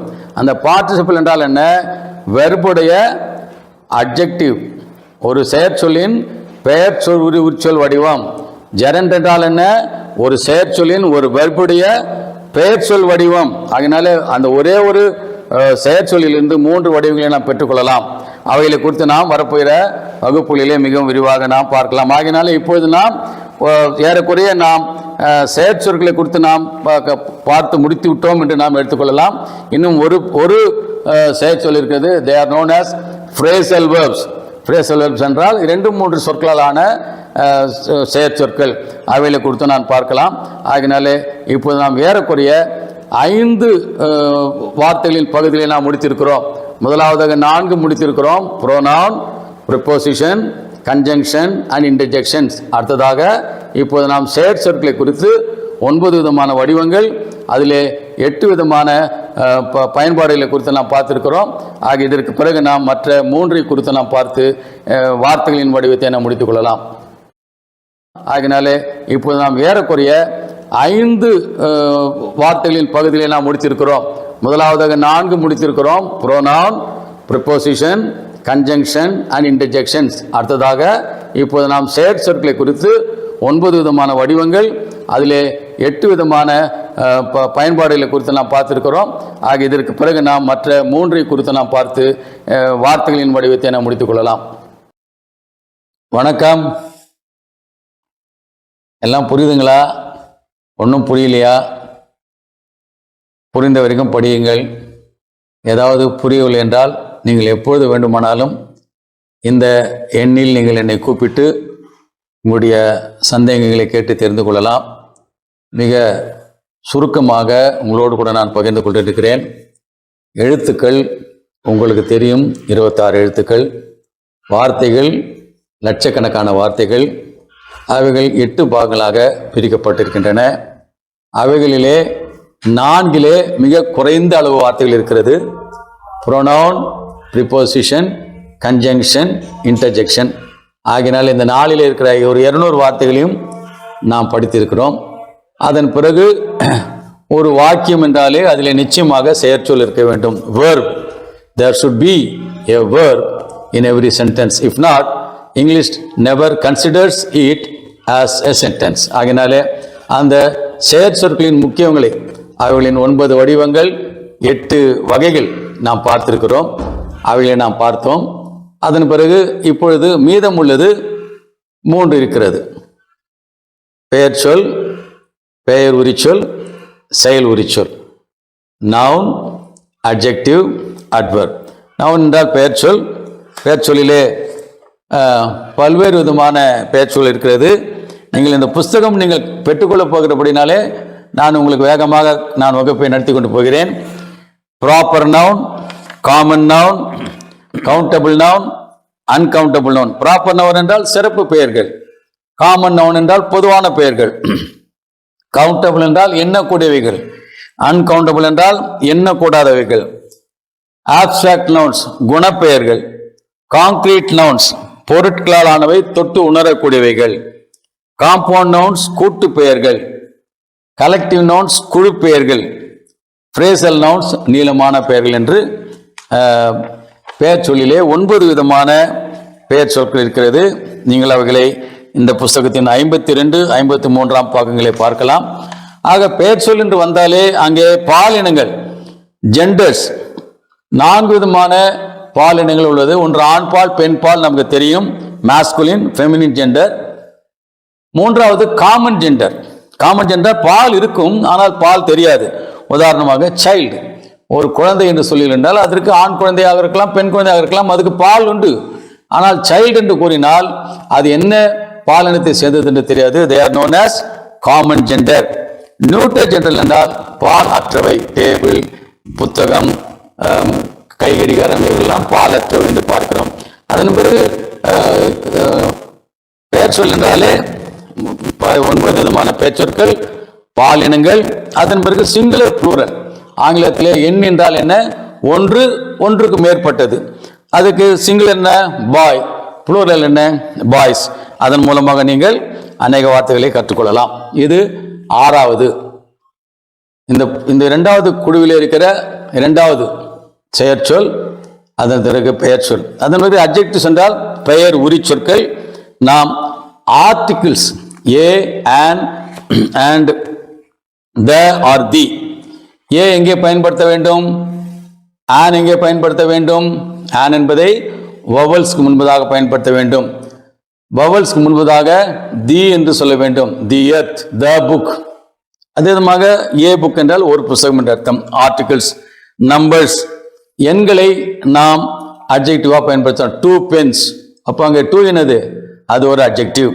ப்ரொனவுன்ஸ், ப்ரொனவுன்ஸை நாம் அட்ஜெக்டிவா பயன்படுத்தலாம். செயற் சொற்களை நாம் அட்ஜெக்டிவா பயன்படுத்தலாம். அவைகள் தான் we call them as participles.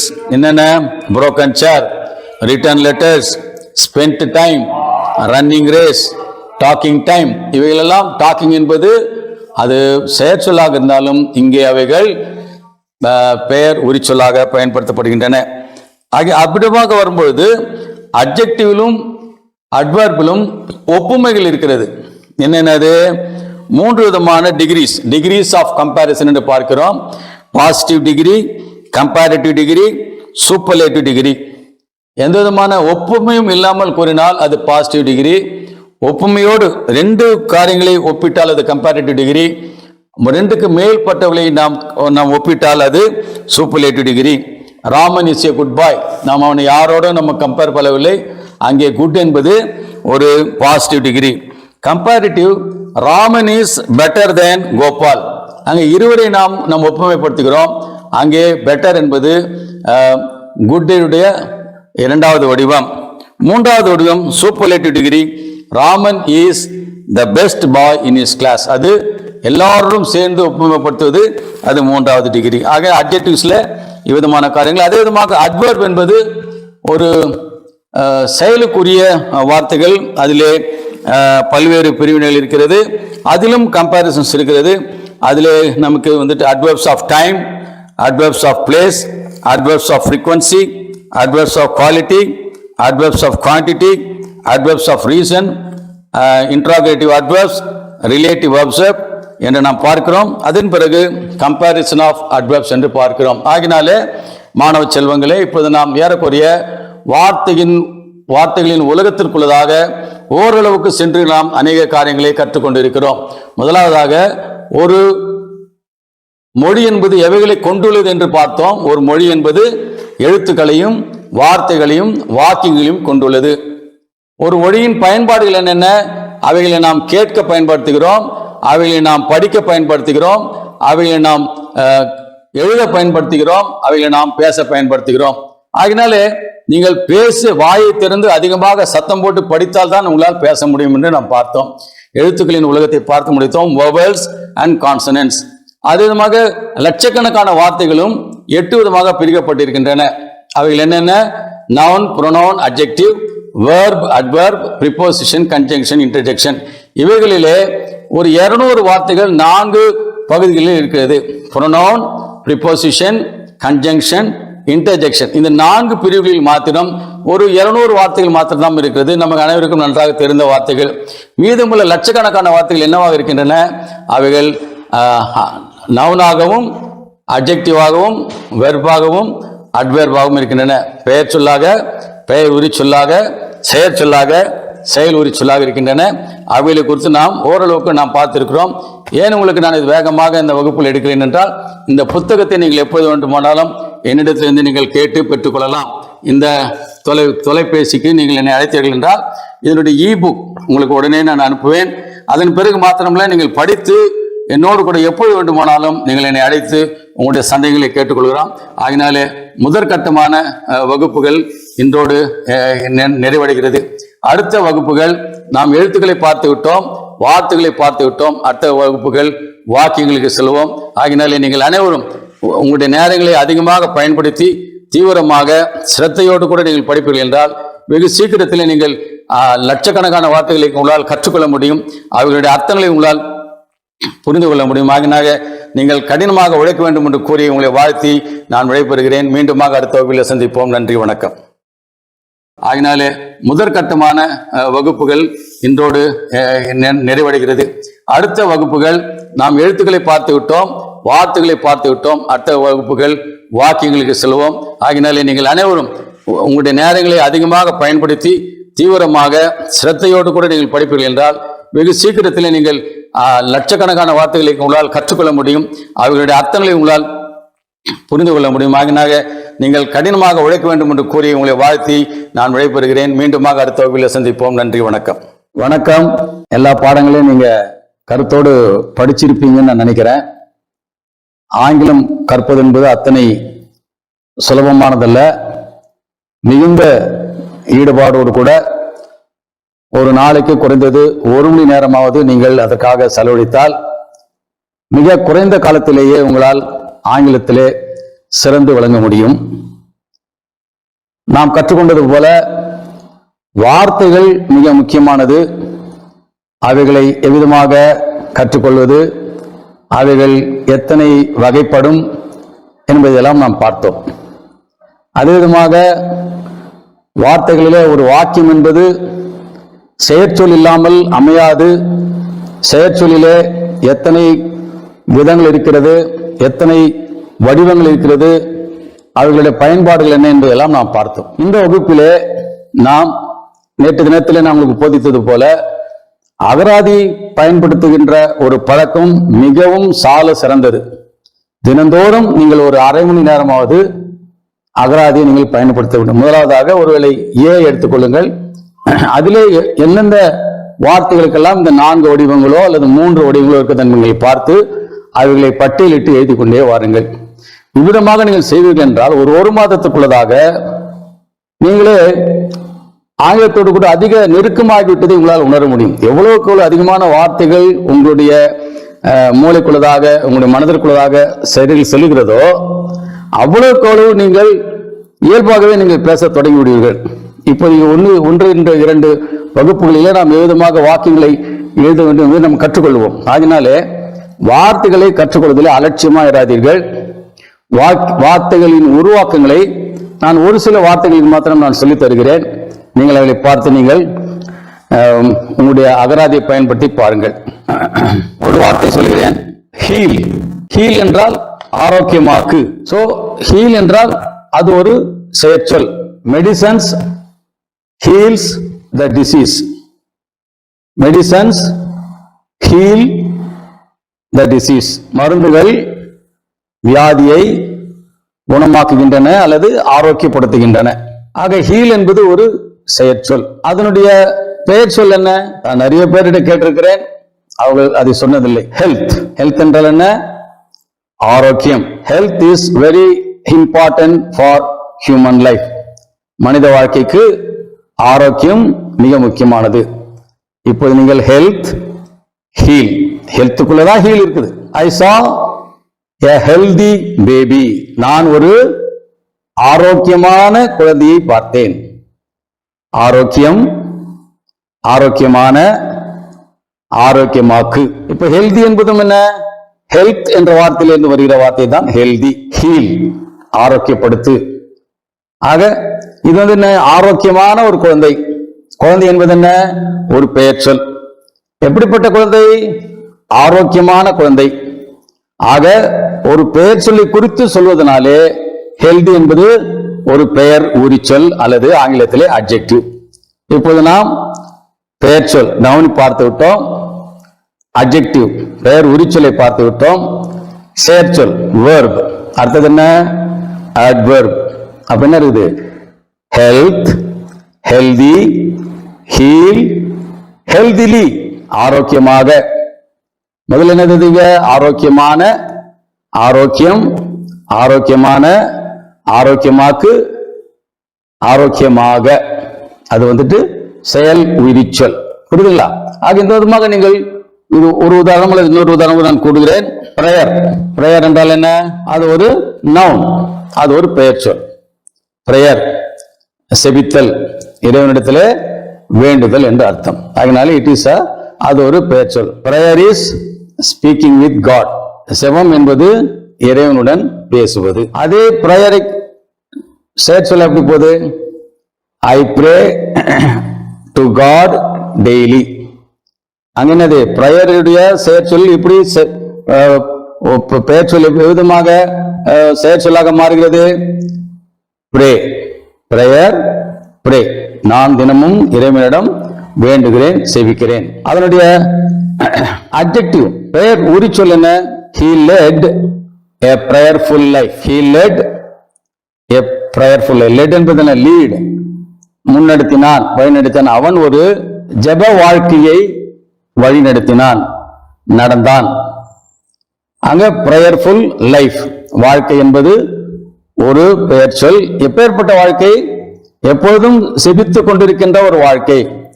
அது எந்த மதத்தை வேண்டுமா நீங்கள் எடுத்துக்கலாம். ஒருவேளை கிறிஸ்தவர்கள் ஞாயிற்றுக்கிழமை ஜெபிக்கிறார்கள், முகமதியர்கள் வெள்ளிக்கிழமை 5 வேலை தினந்தோறும் 5 வேலை ஜெபிக்கிறார்கள்.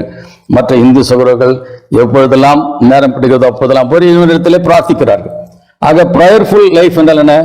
பிரார்த்தனையால் நிரம்பிய ஒரு வாழ்க்கை, ஜெப வாழ்க்கை, பிரார்த்தனை வாழ்க்கை. So prayer, pray, prayerful. அப்ப அட்வர்ப் என்ன? பிரேயர்ஃபுல்லி. ஆக இந்த விதமாக நீங்கள் ஒரு 100 வார்த்தைகளை நீங்கள் வடிவமைத்து பார்த்து புரிந்து கொண்டீர்கள் என்றால் 101வது வார்த்தையை கொடுத்தால் நீங்கள் என்ன செய்ய முடியும்? உங்களால நீங்களே அந்த 4 வடிவங்களையும் உங்களால் வடிவமைத்துக் கொள்ள முடியும். அதுதான் நாம் இந்த வகுப்புகளிலே கற்றுக்கொண்டு. அதனால நீங்கள் இவைகளெல்லாம் தனித்தனி வார்த்தைகளாக புரிந்து கொள்ளாமல் உங்கள் மனதிலே ஏற்றுவதை விட ஒன்றிலே என்று ஒன்று உருவாகிறது என்பதை புரிந்து கொண்டு எவ்விதமாக உருவாகிறது என்பதை அறிந்து கொண்டு அவ்விதமாக நீங்கள் நம்முடைய சிந்தையிலே ஏற்றும் பொழுது அது நமக்கு மிகவும் லகுவாகி விடுகிறது. நீங்கள் வாக்கியங்களுக்கு செல்லும் பொழுது நீங்கள் வார்த்தைகளுக்காக தேடிக்கொண்டிருக்க வேண்டிய அவசியம் உங்களுக்கு ஏற்படாது. மிக லகுவாக வார்த்தைகள் வந்து விடும். நீங்கள் சுலபமாக எழுதலாம். பேசுவது மிக கடினம். கேட்கலாம், ஒருவர் பேசுவதை நாம் கேட்கலாம்.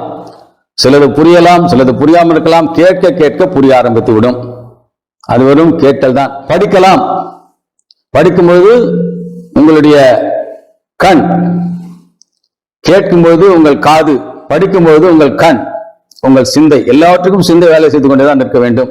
ஆக நீங்கள் படித்துக் கொண்டிருக்கிறீர்கள். அப்போது நான் கூறியதுமாக வாயை திறந்து சத்தம் போட்டு படியுங்கள். முக்கியமாக உங்களுடைய இந்த குரலுக்கான அவயவங்கள் வேலை செய்ய வேண்டும்.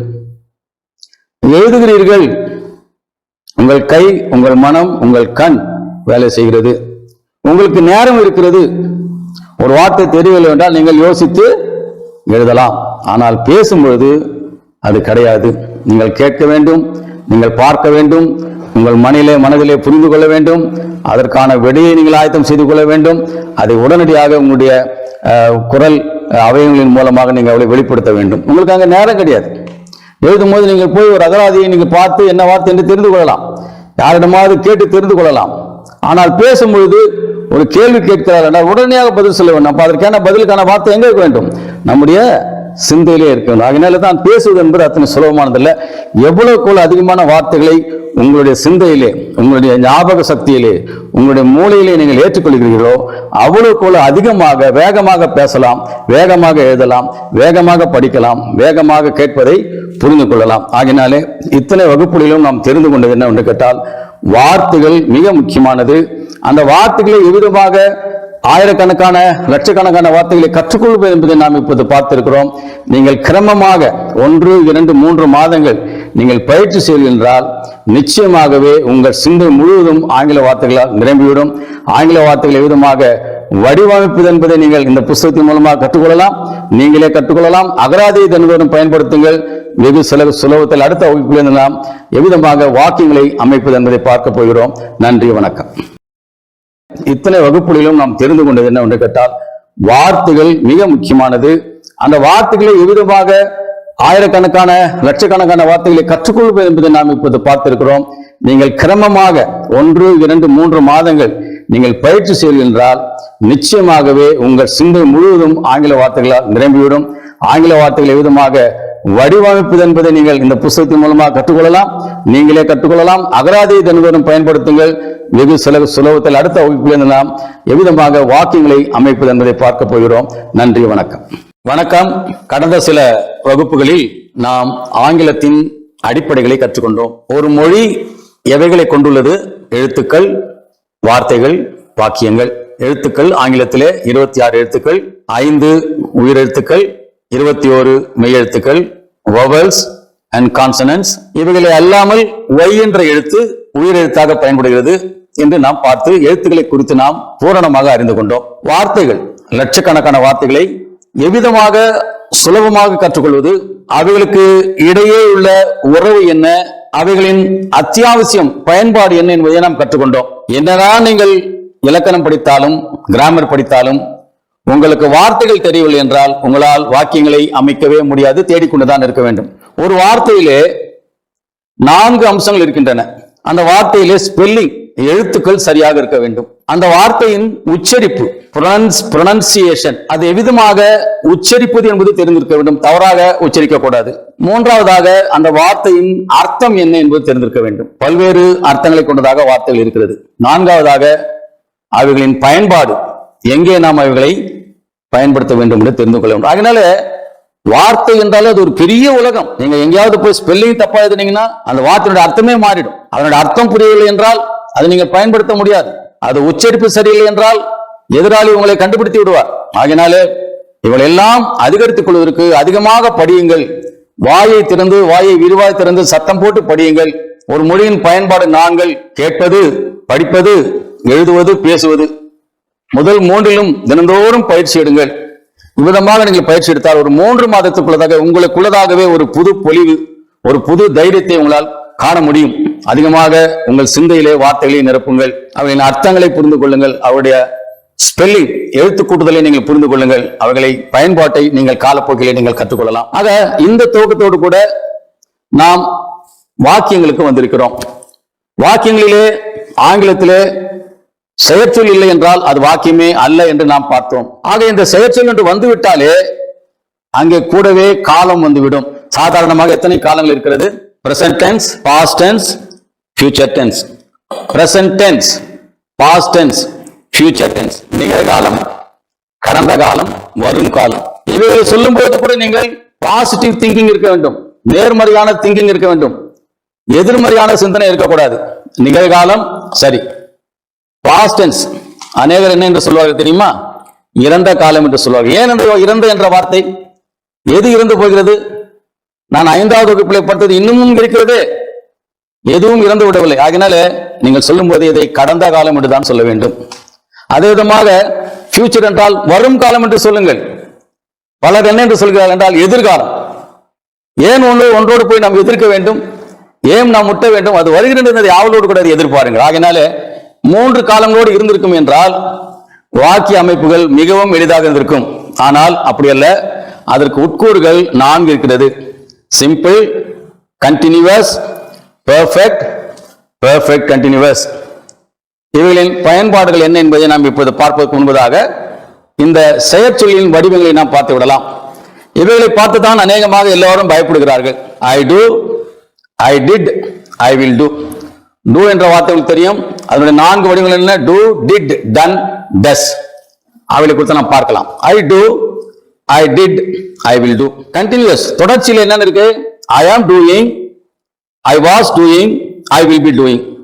இங்க பாருங்க, ஒரு செயற்சொல், ஒரு செயற்சொல், 2 செயற்சொல். இங்க பாருங்க, 2 செயற்சொல், 2 செயற்சொல், 3 செயற்சொல். இங்க பாருங்க, 2 செயற்சொல், 2 செயற்சொல், 3 செயற்சொல்.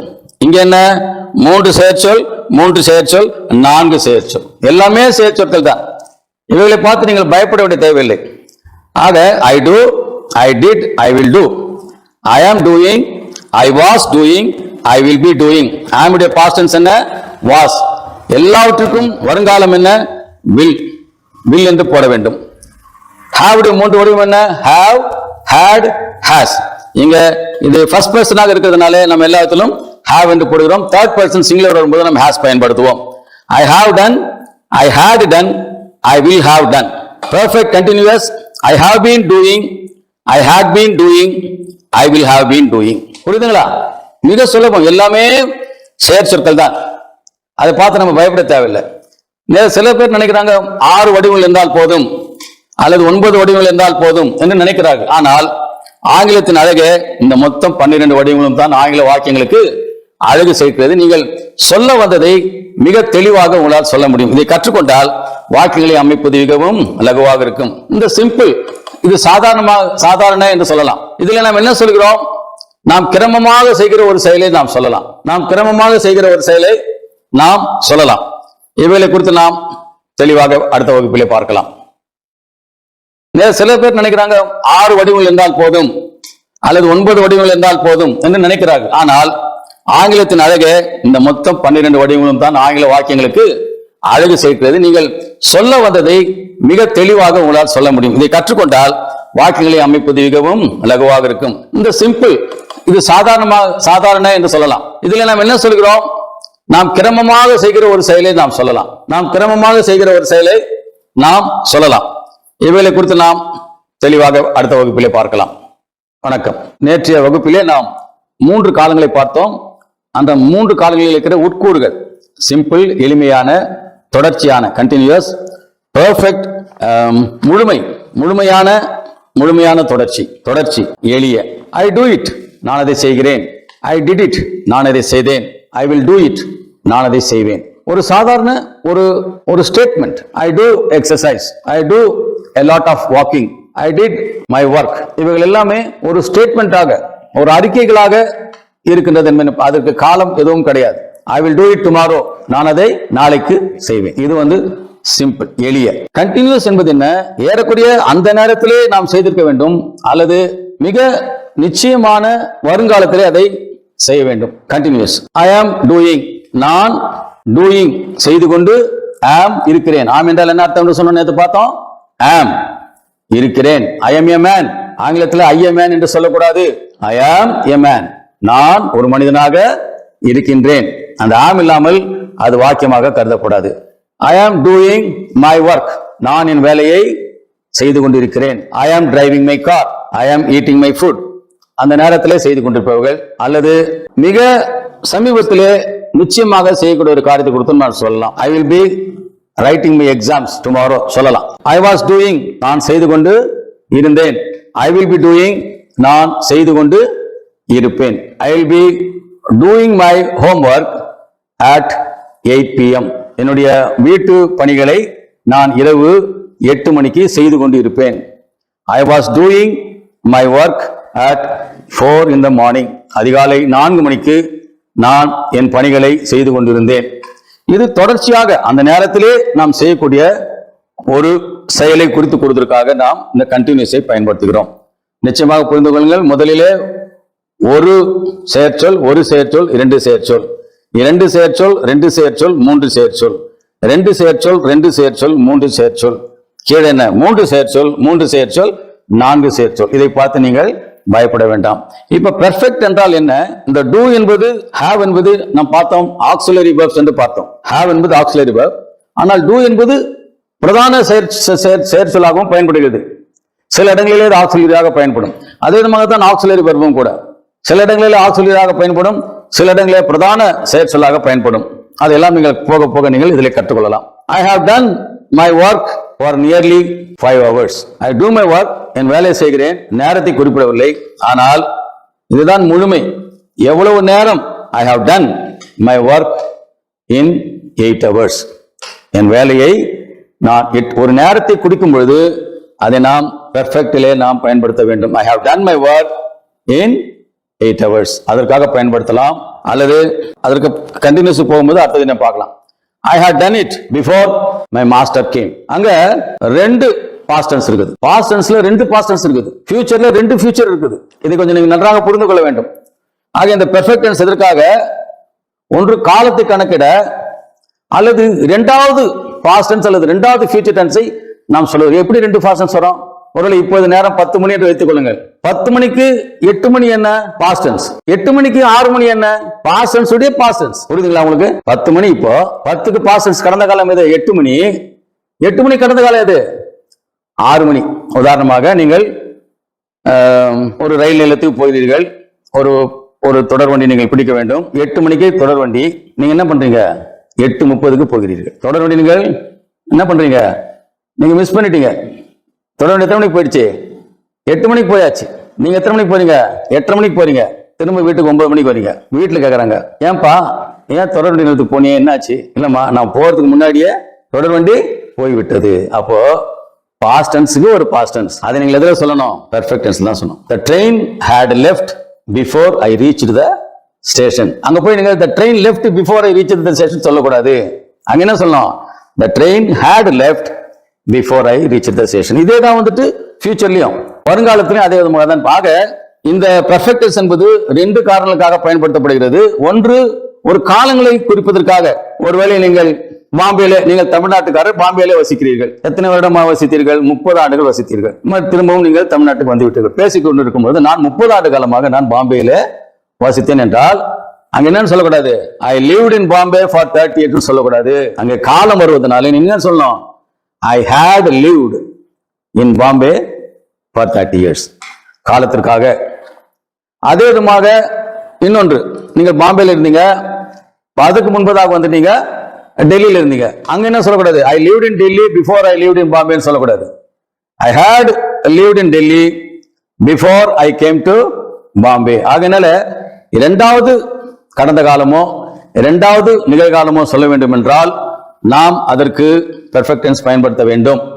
அல்லது ஒரு காலகட்டத்தை நீங்கள் கூறுவீர்கள் என்றால் ஐ ஆம் வெயிட்டிங் ஃபார் யூ, நான் உனக்காக காத்து கொண்டிருக்கிறேன், நீங்க கண்டினியூஸ்ல சொல்லலாம். ஆனால் அரை மணி நேரமாக உனக்காக காத்து கொண்டிருக்கிறேன், I have been waiting for you for the past 30 minutes. அங்க போயிட்டு I am waiting for you for the past 30 minutes என்று சொல்லக்கூடாது. ஆகினாலே ஓரளவுக்கு ஒரு பர்சன், ஃபர்ஸ்ட் பர்சன் நான் சொல்லிக் கொடுத்திருக்கிறேன், அடுத்தது செகண்ட் பர்சன், தேர்ட் பர்சன் சொல்லிக் கொடுக்கிறேன். இதை நீங்கள் ஓரளவு புரிந்து கொண்டிருப்பேன் நினைக்கிறேன். அடுத்த வகுப்பிலே செகண்ட் அண்ட் தேர்ட் பர்சன் நான் உங்களுக்கு சொல்லிக் கொடுக்கிறேன். ஐ ஆம் வெயிட்டிங் ஃபார் யூ, நான் உனக்காக காத்து கொண்டிருக்கிறேன், நீங்க கண்டினியூஸ்ல சொல்லலாம். ஆனால் அரை மணி நேரமாக உனக்காக காத்து கொண்டிருக்கிறேன், I have been waiting for you for the past 30 minutes. அங்க போயிட்டு I am waiting for you for the past 30 minutes என்று சொல்லக்கூடாது. ஆகினாலே ஓரளவுக்கு ஒரு பர்சன், ஃபர்ஸ்ட் பர்சன் நான் சொல்லிக் கொடுத்திருக்கிறேன், அடுத்தது செகண்ட் பர்சன், தேர்ட் பர்சன் சொல்லிக் கொடுக்கிறேன். இதை நீங்கள் ஓரளவு புரிந்து கொண்டிருப்பேன் நினைக்கிறேன். அடுத்த வகுப்பிலே செகண்ட் அண்ட் தேர்ட் பர்சன் நான் உங்களுக்கு சொல்லிக் கொடுக்கிறேன். வணக்கம். கடந்த வகுப்பில் நாம் 12 காலங்களை குறித்து கற்றுக்கொண்டோம். நிகழ்காலம், கடந்த காலம், வரும் காலம். அதிலே 4 எளிய, தொடர்ச்சியான, முழுமையான தொடர்ச்சியான ஆக 12 விதமான காலங்கள் நாம் ஆங்கிலத்திலே நாம் கற்றுக்கொள்கிறோம். கருத்து வேறுபாடுகள் உண்டு. சிலர் கூறுகிறார்கள் 6 காலங்கள் போதும், 9 காலங்கள் போதும் என்றெல்லாம். ஆனால் ஆங்கிலத்தின் அழகே இந்த 12 காலங்களில் தான் இருக்கிறது. பார்த்து பயப்படுவதற்கு ஒன்றுமில்லை. எல்லாமே do, did, will do. I am doing, was doing, will be doing. Have done, had done, will have done. Have been doing, had been doing, will have been doing. எல்லாமே செயற் சொற்கள் தான். இதில் do என்பது பிரதான சொல்லாகவும் அல்லது துணை சொல்லாகவும் அது வரும். மற்ற am என்பதெல்லாம் நாம் நேற்று பழைய வகுப்பிலே பார்த்திருக்கிறோம். அவைகள் துணை செயற் சொற்கள், ஆக்சிலரி வெர்ப்ஸ் என்று பார்த்தோம். அதே விதமாக have, அதனுடைய 3 வடிவங்கள் have, has, had என்று பார்த்தோம். ஆக நபர்கள் first person, second person, third person. First person என்றால் பேசுகின்ற நாம், செகண்ட் பர்சன் என்றால் கேட்கின்ற ஒருவரோ பலரோ, தேர்ட் பர்சன் என்றால் யாரை குறித்து அல்லது எதை குறித்து நாம் பேசுகிறோமோ அவர்கள் என்று பார்த்தோம். ஆக ஐ என்பதற்கு மாத்திரம்தான் இந்த ஆம் என்ற வார்த்தை பயன்படுகிறது. வேறு எந்த நபருக்கும் ஆம் என்ற வார்த்தை ஐயோடு மாத்திரம்தான் ஆம் பயன்படும். அடுத்ததாக இங்கே பார்ப்பது என்ன? we, you, they. we என்பது ஃபர்ஸ்ட் பர்சன்ல இருக்கிற ப்ளூரல். நாம், நான், நாம். we are human beings, we are children. Plural, பன்மை. ஆங்கிலத்தில் எண்கள் என்றால் என்ன? ஒருமை, பன்மை, ஒன்று, அதற்கு மேற்பட்டது என்று பார்த்தோம். ஆக வீக்கு என்ன வரும்? அதேதான், we do, we did, we will do. ஆமுக்கு பதிலாக இங்க என்ன வரும்? ஆர் வரும். Are is also an auxiliary verb. We are doing, we were doing, we will be doing. You are doing, you will be doing, you are doing, you were doing, you will be doing. They are doing, they were doing, they will be doing. ஆக am என்பது ஐக்கு மாத்திரம்தான், நான் என்பதற்கு மாத்திரம்தான் வரும். மற்ற நாங்கள், நீ, நீங்கள். ஆங்கிலத்தில் தமிழை போல நீ என்றும் நீங்கள் என்றும் வெவ்வேறு கிடையாது. இரண்டுக்கும் ஒரே யூ தான். You are my child, you are my children. ரெண்டுக்கும் ஆறு தான் பயன்படுத்தணும். நீ என் குழந்தை, நீங்கள் என் குழந்தைகள். ஆனால் ஆங்கிலத்தில் வருகின்ற சேர்ச்சொல் என்ன? ரெண்டுக்குமே யூ ஈஸ் சொல்லக்கூடாது இல்லையா? அங்க என்ன சொல்லணும்? யூ ஆர் தான் சொல்லணும். ஆங்கிலத்தில் யூக்கு மாத்திரம் சிங்குலர் ப்ளூரல் ரெண்டுமே ஒன்றுதான். they are doing, they were doing, they will be doing. perfect tense அதே மாதிரி தான். I have, we have, you have, they have. I had, we had, you had, they had. I will have done, we will have done, you will have done, they will have done. ஆக அங்கே எந்த விதமான மாற்றங்களும் கிடையாது. அதே விதமாக perfect continuousல I have been doing, we have been doing, you have been doing, they have been doing. I had been doing, we had been doing, you had been doing, they had been doing. I will have been doing, we will have been doing, you will have been doing, they will have been doing. ஆக உங்களுக்கு வீட்டு பாடம் என்ன ஒன்று கேட்டால் இந்த விதமாக நான் உங்களுக்கு ஒரு சில வாக்கியங்களை கொடுத்து விடுவேன். நீங்கள் இவைகளை 12 விதமாக, அதன் பிறகு இந்த மூன்றில் ஏதாவது ஒரு விதமாக 24 விதமாக, அதன் பிறகு தேர்ட் பர்சன் சிங்குலர் மூன்றாம் நபர் ஒருமையிலே ஒரு விதமாக, ஆக 34 விதமாக வாக்கியங்களாக எழுதி நீங்கள் எனக்கு அனுப்பியீர்கள் என்றால் நான் அவைகளை உங்களுக்கு சரி செய்து நான் உங்களுக்கு அனுப்புவதற்கு வசதியாக இருக்கும். ஆகினால் இப்போது நாம் என்ன பார்த்திருக்கிறோம்? Present, past, future, simple, continuous, perfect, perfect continuous. ஐக்கு மாத்திரம்தான் ஆம். அதன் பிறகு வி, ஐயுடைய plural we. Second person you, அங்க singular and plural all the same. They, third person plural, third person சிங்குலரை அடுத்த வகுப்பிலே நாம் பார்க்கலாம். நீங்கள் திரும்ப திரும்ப இதை நீங்கள் இதிலே பார்த்தாலும் சரி எழுதி கொண்டு அல்லது இந்த புத்தகத்திலே பார்த்து நீங்கள் வாய் விட்டு சத்தமாக சொல்லி சொல்லி நீங்கள் பழக முடியாது. உங்களை அன்புடன் கேட்டுக்கொள்கிறேன். மீண்டுமாக அடுத்த வகுப்பிலே நாம் சந்திக்கலாம்.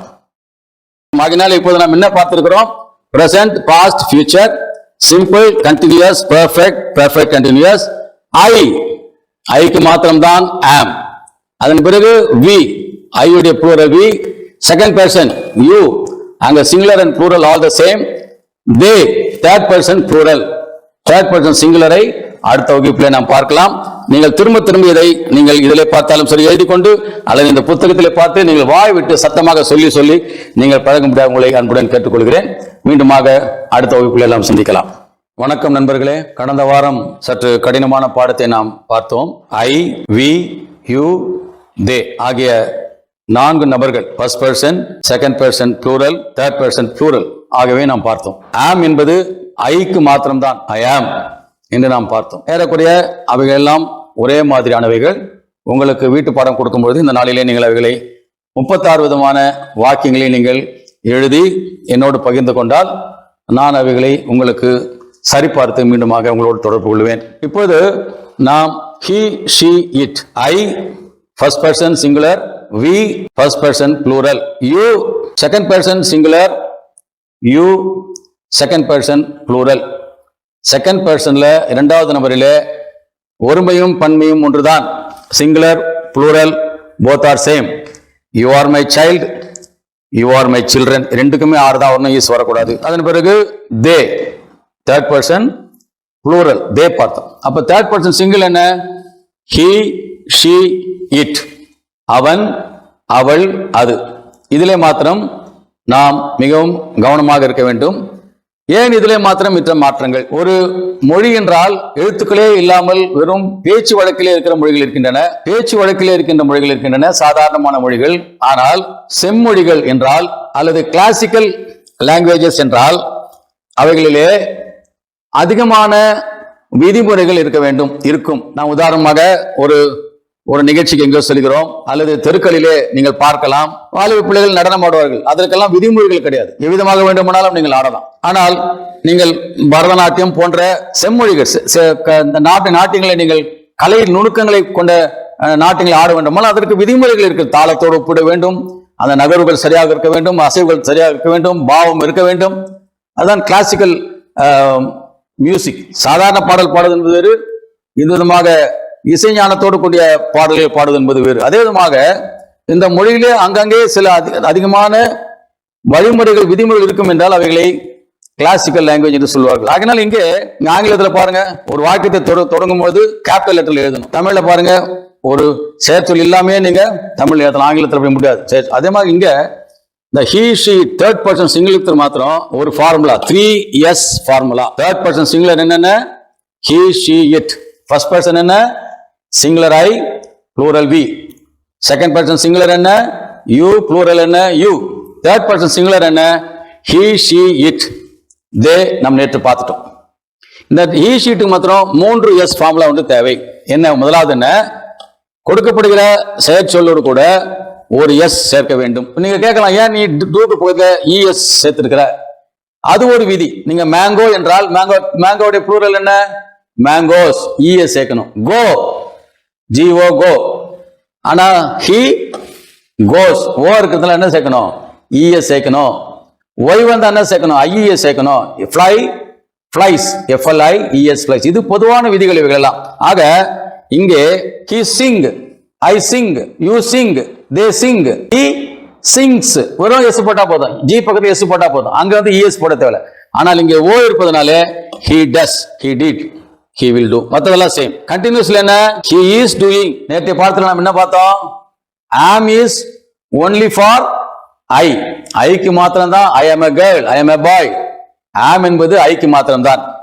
அதே விதமாக is என்பது he she க்கு மாத்திரம் தான். he she க்கு மாத்திரம் தான் செயற்சொல்லோடு கூட எஸ் சேர்க்க வேண்டும். I walk, we walk, you walk, they walk, he walks. S வரணும். I am doing, we are doing, you are doing, they are doing, but he is doing. அதே விதமாக பெர்ஃபெக்ட் டென்ஸ்ல மற்றதுக்கெல்லாம் have வரணும், இதுக்கு மாத்திரம் has வரணும். has is only for he she it. அதான் 3S formula. செயற்சொல்லோடு கூட S போடணும். இஸ் வந்துட்டு தேர்ட் பர்சன் சிங்குலருக்கு மாத்திரம் தான்.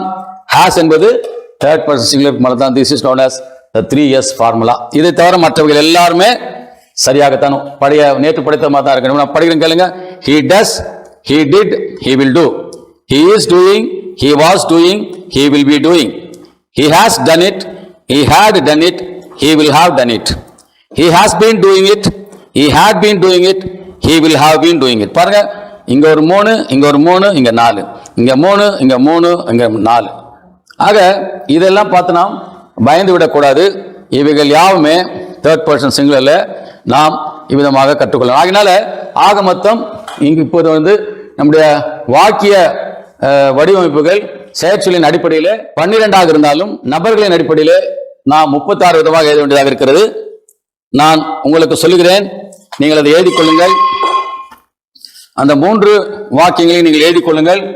அவைகளை 36 வடிவங்களாக நீங்கள் எழுதி எனக்கு அனுப்பீர்கள் என்றால் நான் அவைகளை உங்களுக்கு திருத்தி அனுப்புவேன். எல்லாம் பேனா எடுத்துட்டீங்களா? நோட்டு புத்தகம் எடுத்துட்டீங்களா? எழுதுங்க. ஐ சிங் சாங்ஸ். நான் பாடல்களை பாடுகிறேன். இதுக்கு மேல இவைகளுக்கெல்லாம் நீங்கள் தமிழாக்கம் எழுதுங்கள் என்றால் மிகவும் நல்லது. இவைகளுக்கெல்லாம் நீங்கள் தமிழாக்கமும் எழுதலாம். ஐ சிங் சாங்ஸ். இதுல எது எழுதணும்? நீங்க ஐக்கு எழுதணும், வீக்கு எழுதணும், இட்டுக்கு எழுதணும். நல்லா புரிஞ்சுங்க. வாக்கியம் ஐ சிங் சாங்ஸ். எதுக்கு எழுதணும்? ஐக்கு எழுதணும், வீக்கு எழுதணும். We sing songs, it sings songs. ஆக 34 வாக்கியங்கள் ஆங்கிலத்திலும் கூடுமானால் தமிழிலும் அதை டிரான்ஸ்லேட் பண்ணி எழுதுங்கள். இரண்டாவது வாக்கியம் ஐ மேக் டால்ஸ். டால்ஸ் என்றால் பொம்மைகள். நான் பொம்மைகளை செய்கிறேன். இதுல எது எழுதணும்? I, you, she. I make dolls, you make dolls, she makes dolls. இது ஒரு 36 வாக்கியங்கள். மூன்றாவதாக ஐ கட் வெஜிடபிள்ஸ். நான் காய்கறிகளை நறுக்குகிறேன். இதுல என்ன எழுதணும்? I, they, he. I cut vegetables, they cut vegetables, he cuts vegetables. ஆகினால 36 வாக்கியங்கள். ஆக 3 வாக்கியம் 36 36 36 ஆங்கிலத்தில் எழுதி எல்லாவற்றையும் தமிழாக்கம் செய்ய முடிந்தால் தமிழாக்கம் செய்யுங்கள். ஆகினாலே இவைகள் தான் ஏறக்குறைய இருக்கிற 12 விதமான அல்லது நபர்களோடு சேர்ந்து இருக்கின்ற 36 விதமான வாக்கிய அமைப்புகள். இவைகளுக்கு மத்தியில் இருப்பது நிச்சயமாகவே செயற்சொற்களின் அடிப்படையிலே இந்த வாக்கியங்கள் மாறுகிறது. இதில் நாம் இன்னும் போக போக அதிகமான பயிற்சிகளை நாம் எடுக்கப் போகிறோம். சோர்ந்து போகாதீர்கள், அதிகமாக ஒழியுங்கள். ஒரு நாளிலே அரை மணி நேரம் அல்லது 1 மணி நேரம் ஒதுக்கி ஆங்கிலத்தை கற்றுக்கொள்ள முயலுங்கள். நன்றி, வணக்கம். ஆக 3 வாக்கியம் 36 36 36 ஆங்கிலத்தில் எழுதி எல்லாவற்றையும் தமிழாக்கம் செய்ய முடிந்தால் தமிழாக்கம் செய்யுங்கள். ஆகினாலே இவைகள் தான் ஏறக்குறைய இருக்கிற 12 விதமான அல்லது நபர்களோடு சேர்ந்து இருக்கின்ற 36 விதமான வாக்கிய அமைப்புகள். இவைகளுக்கு மத்தியில் இருப்பது நிச்சயமாகவே செயற்சொற்களின் அடிப்படையிலே இந்த வாக்கியங்கள் மாறுகிறது. இதில் நாம் இன்னும் போக போக அதிகமான பயிற்சிகளை நாம் எடுக்கப் போகிறோம். சோர்ந்து போகாதீர்கள், அதிகமாக ஒழியுங்கள். ஒரு நாளிலே அரை மணி நேரம் அல்லது 1 மணி நேரம் ஒதுக்கி ஆங்கிலத்தை கற்றுக்கொள்ள முயலுங்கள். நன்றி, வணக்கம். வணக்கம். அநேகமாக இந்த வகுப்புகள் எல்லாமே உங்களுக்கு பிரயோஜனமாக இருந்திருக்கும் என்று நான் நம்புகிறேன். உங்களுக்கு ஏதாவது சந்தேகம் இருக்கும் என்றால் நீங்கள் அந்த எண்ணிலே என்னோடு கூட தொடர்பு கொள்ளுங்கள். இன்னும் நாம் செய்ய வேண்டியது அதிகமான வேலைகள் இருக்கின்றது. கடந்த வகுப்பிலே ஒரு 3 வாக்கியங்களை கொடுத்து உங்களுக்கு அதன் மூலமாக ஒரு 36 36 36 108 வாக்கியங்களை எழுதும்படியாக உங்களுக்கு கூறியிருக்கிறேன். அதை சிரமமாக செய்யுங்கள். அதே விதமாக வார்த்தைகளை எவ்விதமாக கற்றுக்கொள்வது, வார்த்தைகளின் உருவாக்கங்கள் என்ன என்று சொல்லிக் கொடுத்திருக்கிறேன். அதிகமான வார்த்தைகளை படியுங்கள். இன்னும் 1 அல்லது 2 வகுப்புகளுக்கு பிறகு என்னோடு தொடர்பு கொள்ளுகின்ற மாணாக்கர்களிடம் மாத்திரம் நான் பேச வேண்டியதாக இருக்கும். இந்த எண்ணிலே நீங்கள் என்னை கூப்பிட்டால் உங்களுக்கு இந்த புத்தகத்தின் மின் வடிவத்தை நான் அனுப்பி வைப்பேன். அதன் பிறகு நீங்கள் என்னென்ன வீட்டு பயிற்சிகளை செய்கிறீர்களோ, பாடங்களை செய்கிறீர்களோ அவையெல்லாம் நீங்கள் என்னோடு பகிர்ந்து கொண்டால் அவளை நான் உங்களுக்கு திருத்தி நான் உங்களோடு அனுப்புவேன். இனி அதிகமான பாடங்களை மொழிபெயர்ப்பு காரியங்களை செய்ய வேண்டியதாக இருக்கிறது. இவைகளெல்லாம் உங்களுடைய ஆர்வத்தை பொறுத்து நான் உங்களோடு கூட இனி தொடர்பு கொள்வேன். 12 விதமான காலங்கள், அது நபர்களின் வாயிலாக first person, second person, third person என்று 3ஆக 36 விதமான வாக்கியங்களை நாம் கற்றுக்கொண்டோம். அடுத்தபடியாக நாம் active voice and passive voice என்று ஒரு முக்கியமான பகுதியை நாம் கற்றுக்கொள்ளவிருக்கிறோம். 2 விதத்திலும் இயங்கும் அல்லது இயங்கா தொனி என்று நான் தமிழிலே கூறியிருக்கிறேன். அந்த வாக்கியத்தின் கூறப்படுவது எதுவோ அதுவே தான் பாசிவ் வாய்ஸிலும் கூறப்படும். ஆனால் வாக்கிய அமைப்பு வேறு விதமாக இருக்கும். அதை நீங்கள் புரிந்து கொள்ள வேண்டும். ஒரே செய்திதான், ஆக்டிவ் வாய்ஸிலும் பாசிவ் வாய்ஸிலும் ஒரே செய்திதான். ஆனால் இரண்டும் ஒன்றுக்கொன்று வேறுபட்டிருக்கும் அல்லது மாறுபட்டிருக்கும். அதை நீங்கள் புரிந்து கொள்ள வேண்டும். ஒரு வாக்கியம் 2 பாகங்களாக பிரிக்கப்படுகிறது. அவை என்ன? Subject, predicate. சப்ஜெக்ட் என்றால் என்ன? யார் அந்த வாக்கியத்தின் கதாபாத்திரமோ அதுதான் சப்ஜெக்ட். அவரோ அதுவோ அவைகளோ அவர்களோ என்ன செய்கிறார்களோ அது பிரெடிகேட். எப்பொழுதும் செயற்சொல் பிரெடிகேட்டிலே தான் இருக்கும். உதாரணமாக ஐ ஆம் ஏ பாய், அது யாரை குறித்து கூறுகிறது?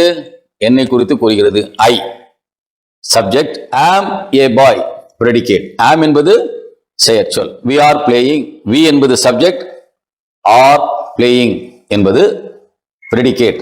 பிரெடிகேட்டிலே தான் செயற்சொல் வரும். இது ஒரு சாதாரண அறிமுகம். இப்போது ஆக்டிவ் வாய்ஸ் என்றால் என்ன, பாசிவ் வாய்ஸ் என்றால் என்ன? ஆக்டிவ் வாய்ஸ் என்றால் அந்த வாக்கியத்தின் சப்ஜெக்ட் அல்லது கதாபாத்திரம் அவரோ அதுவோ அவர்களோ வேலை செய்தால் அது ஆக்டிவ் வாய்ஸ்.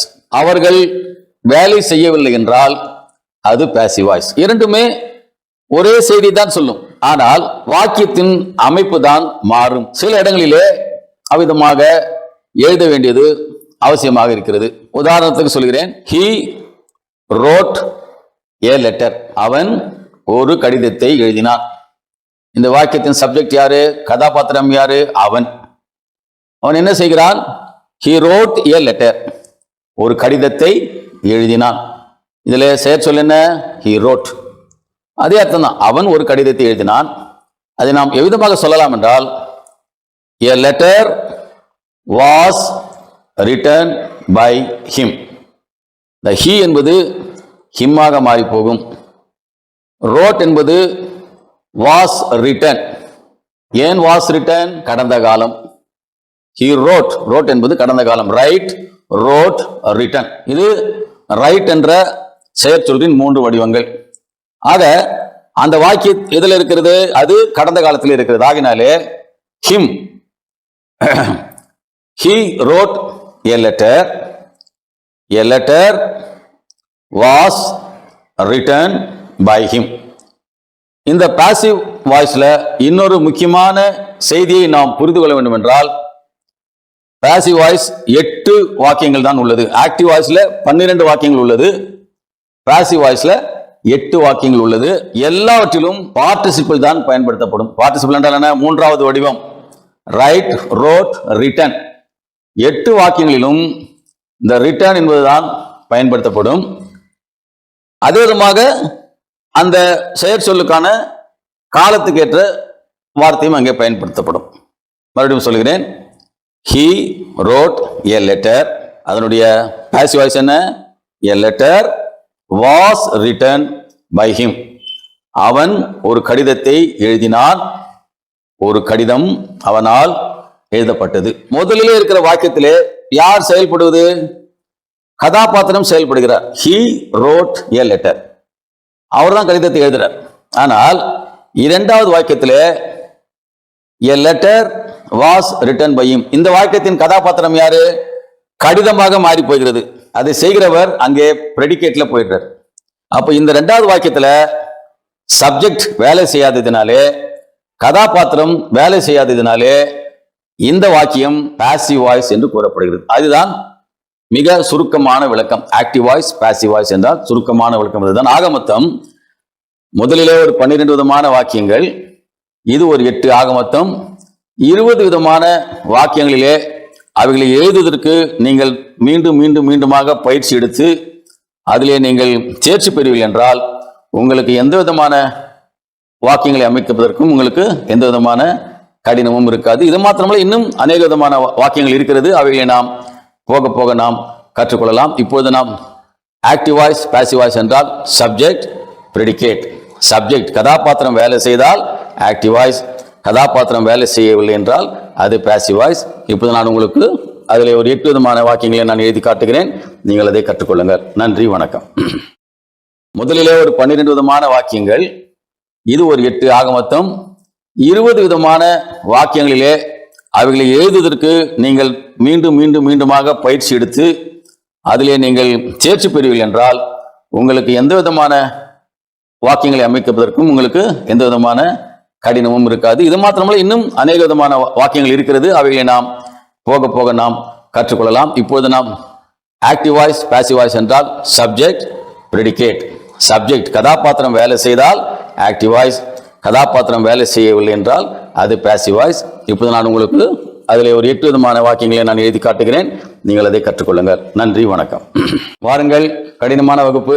இந்த பாடங்கள் எல்லாம் நீங்கள் 10, 12 வகுப்புகளிலே ஆக்டிவ் வாய்ஸ், பாசிவ் வாய்ஸ் அல்லது காலங்கள் எல்லாம் நீங்கள் கஷ்டப்பட்டு கடினப்பட்டு படித்திருப்பீர்கள். அல்லது எதை அறியாதவர் கூட கொஞ்சம் சற்று கடினமாக புரிந்து கொள்ள வேண்டும். இதற்கு பயிற்சி மிகவும் தேவை. ஆக்டிவ் வாய்ஸ், பாசிவ் வாய்ஸ் இதில் நான் சொன்னது என்ன? சப்ஜெக்ட் ஒரு வாக்கியத்தின் கதாபாத்திரம். இதுல கதாபாத்திரம் யாரு? ஷி, ஒரு பெண். அவர்கள் வேலை செய்தால் ஆக்டிவ் வாய்ஸ், அவர்கள் வேலை செய்யவில்லை என்றால் அது பாசிவ் வாய்ஸ். 1. 2வது, இதில் இந்த செயற்சொற்கள் தான் உங்களை அதிகமாக குழப்பும். எல்லாவற்றிலும் இந்த பார்ட்டிசிபிள் 3வது வடிவம், குக்குடைய 3 வடிவம் என்ன? Cook, cooked, cooked. It is a regular verb. இது 2வது வடிவம் இல்லை, இது 3வது வடிவம். ஏன்னா இங்க பாஸ்ட் டென்ஸ் தான் 3வது வடிவம் வரணும். இதுதான் பாஸ்ட் டென்ஸ். இது வந்துட்டு பார்ட்டிசிபிள். அதை ஞாபகம் வச்சுக்க வேண்டும். 3வதாக ஆக்டிவ் வாய்ஸ் பாசிவ் வாய்ஸ் எழுதும் பொழுது அங்கே டிரான்சிட்டிவ் வேர்ப் நம்ம முதல்ல பார்த்துருக்கோம். டிரான்சிட்டிவ் வேர்ப் என்றால் என்ன? ஒரு செயலை செய்யும் பொழுது அது பொருளுக்கு மாற்றப்படுமே என்றால் அது டிரான்சிட்டிவ் வேர்ப். இங்க அவங்க என்ன செய்றாங்க? சமைக்கிறார்கள். அந்த சமைப்பதை யார் பெற்றுக்கொள்வது? உணவு பெற்றுக்கொள்கிறது. So it is a transitive verb. அது அவைகளை வைத்து தான் நீங்கள் பாசிவ் வாய்ஸ் எழுத முடியும். இப்போ பாருங்க, நம்பர் ஆஃப் வெர்பு பாருங்க அதிகமாகி போச்சு. She cooks food, she cooked food, she will cook food. She is cooking food ரெண்டு செயற்சொல். ஷீ வாஸ் குக்கிங் ஃபுட் ரெண்டு செயற்சொல். She will be cooking food மூன்று செயற்சொல். ஷீ ஹாஸ் குக்டு ஃபுட் ரெண்டு செயற்சொல். ஷீ ஹேட் குக்டு ஃபுட் இரண்டு செயற்சொல். She will have cooked food மூன்று செயற்சொல். She has been cooking food மூன்று செயற்சொல். She had been cooking food மூன்று செயற்சொல். She will have been cooking food நான்கு செயற்சொல். ஆகினால் இதெல்லாம் பார்த்து நீங்கள் குழப்ப வேண்டாம். பயிற்சி தேவை. நீங்கள் அதிகமாக பயிற்சி பெற பெற இவைகளை சுலபமாக நீங்கள் கற்றுக்கொள்ளலாம். இப்போது நான் எல்லாவற்றுக்கும் தனித்தனியாக உங்களுக்கு தமிழிலே சொல்கிறேன். ஷீ குக்ஸ் ஃபுட், அவள் உணவை சமைக்கிறாள். Food is cooked by her, உணவு அவளால் சமைக்கப்படுகிறது. ஷீ இஸ் குக்கிங் ஃபுட், அவள் உணவை சமைத்துக் கொண்டிருக்கிறாள். Food is being cooked by her, உணவு அவளால் சமைக்கப்பட்டு கொண்டு இருக்கிறது. ஷீ ஹாஸ் குக்டு ஃபுட், அவள் உணவை சமைத்து இருக்கிறாள். Participle. Food has been cooked by her, உணவு அவளால் சமைக்கப்பட்டு இருந்து இருக்கிறது. She has been cooking food, அவள் உணவை சமைத்துக் கொண்டு இருந்து இருக்கிறாள். ஷீ குக்டு ஃபுட், அவள் உணவை சமைத்தாள். Food was cooked by her, உணவு அவளால் சமைக்கப்பட்டு இருந்தது. ஷி வாஸ் குக்கிங் ஃபுட், அவள் உணவை சமைத்துக் கொண்டு இருந்தால். Food was being cooked by her, உணவு அவளால் சமைக்கப்பட்டு கொண்டு இருந்தது. ஷி ஹேட் குக்டு ஃபுட், அவள் உணவை சமைத்து இருந்தால். Food had been cooked by her, உணவு அவளால் சமைக்கப்பட்டு இருந்தது. ஹேட் பீன் ரெண்டும் இருந்தது என்ற அர்த்தத்தை கொடுக்கக்கூடிய வார்த்தைகள். The forms of be நம்ம பார்த்தோம், இருப்பதை குறிக்கிறது. She had been cooking food, அவள் உணவை சமைத்துக் கொண்டு இருந்தாள். She will cook food, அவள் உணவை சமைப்பாள். Food will be cooked by her, உணவு அவளால் சமைக்கப்பட்டு இருந்திருக்கும். She will be cooking food, அவள் உணவை சமைத்துக் கொண்டு இருந்திருப்பாள். அதற்கு passive voice கிடையாது. She will have cooked food, அவள் உணவை சமைத்து இருந்திருப்பாள். Food will have been cooked by her, உணவு அவளால் சமைக்கப்பட்டு கொண்டு இருக்கும். She will have been cooking food, அவள் உணவை சமைத்துக் கொண்டு இருந்திருப்பாள். அதற்கு no passive voice. ஆக 12 வாக்கியங்களிலே ஃபியூச்சர் கண்டினியூஸ்க்கு கிடையாது, பிரசன்ட் பெர்ஃபெக்ட் கண்டினியூஸ் கிடையாது, இந்த 3 கண்டினியூஸ் கிடையாது, அங்க ஃபியூச்சர் கண்டினியூஸ் கிடையாது. ஆக இந்த 4 போக 12ல 8 விதமான வாக்கியங்களிலே நாம் பாசிவ் வாய்ஸ் எழுதலாம். இது சற்று கடினமான ஒரு பாடம்.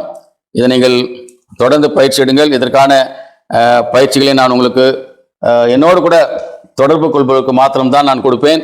ஆகினாலே உங்களுடைய இந்த விடியம் அல்லது இந்த வீடியோவை பார்த்தவர்கள் இந்த எண்ணிலே என்னோடு கூட தொடர்பு கொள்ளுங்கள். உங்களுக்கு நான் இந்த புத்தகத்தின் மின் பிரதியை நான் அனுப்பி வைப்பேன். உங்களுக்கு சந்தேகம் இருந்தால் என்னோடு கேளுங்கள். நீங்கள் செய்கிற வீட்டு பாடங்களை எனக்கு என்னோடு கூட அனுப்புவீங்கள். நான் அவைகளை உங்களுக்கு சரிபார்த்து அனுப்புகிறேன். ஏதாவது உங்களுக்கு சந்தேகம் இருப்பால் என்னோட கேளுங்கள். இனி வரப்போகிற பாடங்களை என்னோட தொடர்பு கொள்வது மாத்திரம் நான் அவருடைய புலனத்திலே அவருடைய வாட்ஸ்அப்புக்கு நான் தனியாக இனிமேல் அனுப்புவேன். ஆகினாலே இம்மட்டுமாக நீங்கள் என்னோடு கூட சேர்ந்து இந்த பாடங்களை கற்றுக்கொள்ள எனக்கு நீங்கள் ஆர்வத்தை காண்பித்தபடினாலே உங்களுக்கு நன்றி தெரிவித்துக் கொள்கிறேன். இது முற்றிலும் இலவசமான ஒரு பணி. எப்படியாவது என்னுடைய அருமை வாலிப சொந்தங்கள் அல்லது வயோதிகர்கள் ஆங்கிலத்தை சரியாக புரிந்து கொண்டு கற்றுக்கொள்ள வேண்டும் என்று எடுக்கப்பட்ட முயற்சி. அதற்காக எனக்கு ஆதரவு கொடுத்த அனைத்து கிறிஸ்தவ நல சங்கத்துக்கு நன்றியை தெரிவித்துக் கொள்கிறேன். இந்த பணியிலே என்னோடு கூட அருமை தம்பி அவர்கள் எனக்கு மிகவும் உதவியாக இருந்தார்.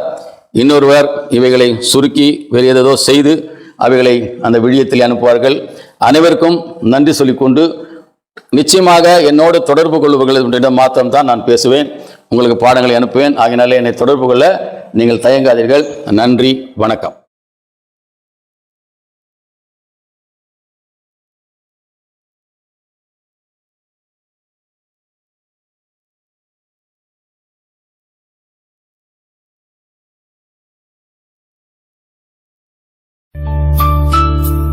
KFC மீடியா, அதாவது கம்பேஷன் ஃபேமிலி சேனல். இது உங்கள் குடும்ப சேனல்.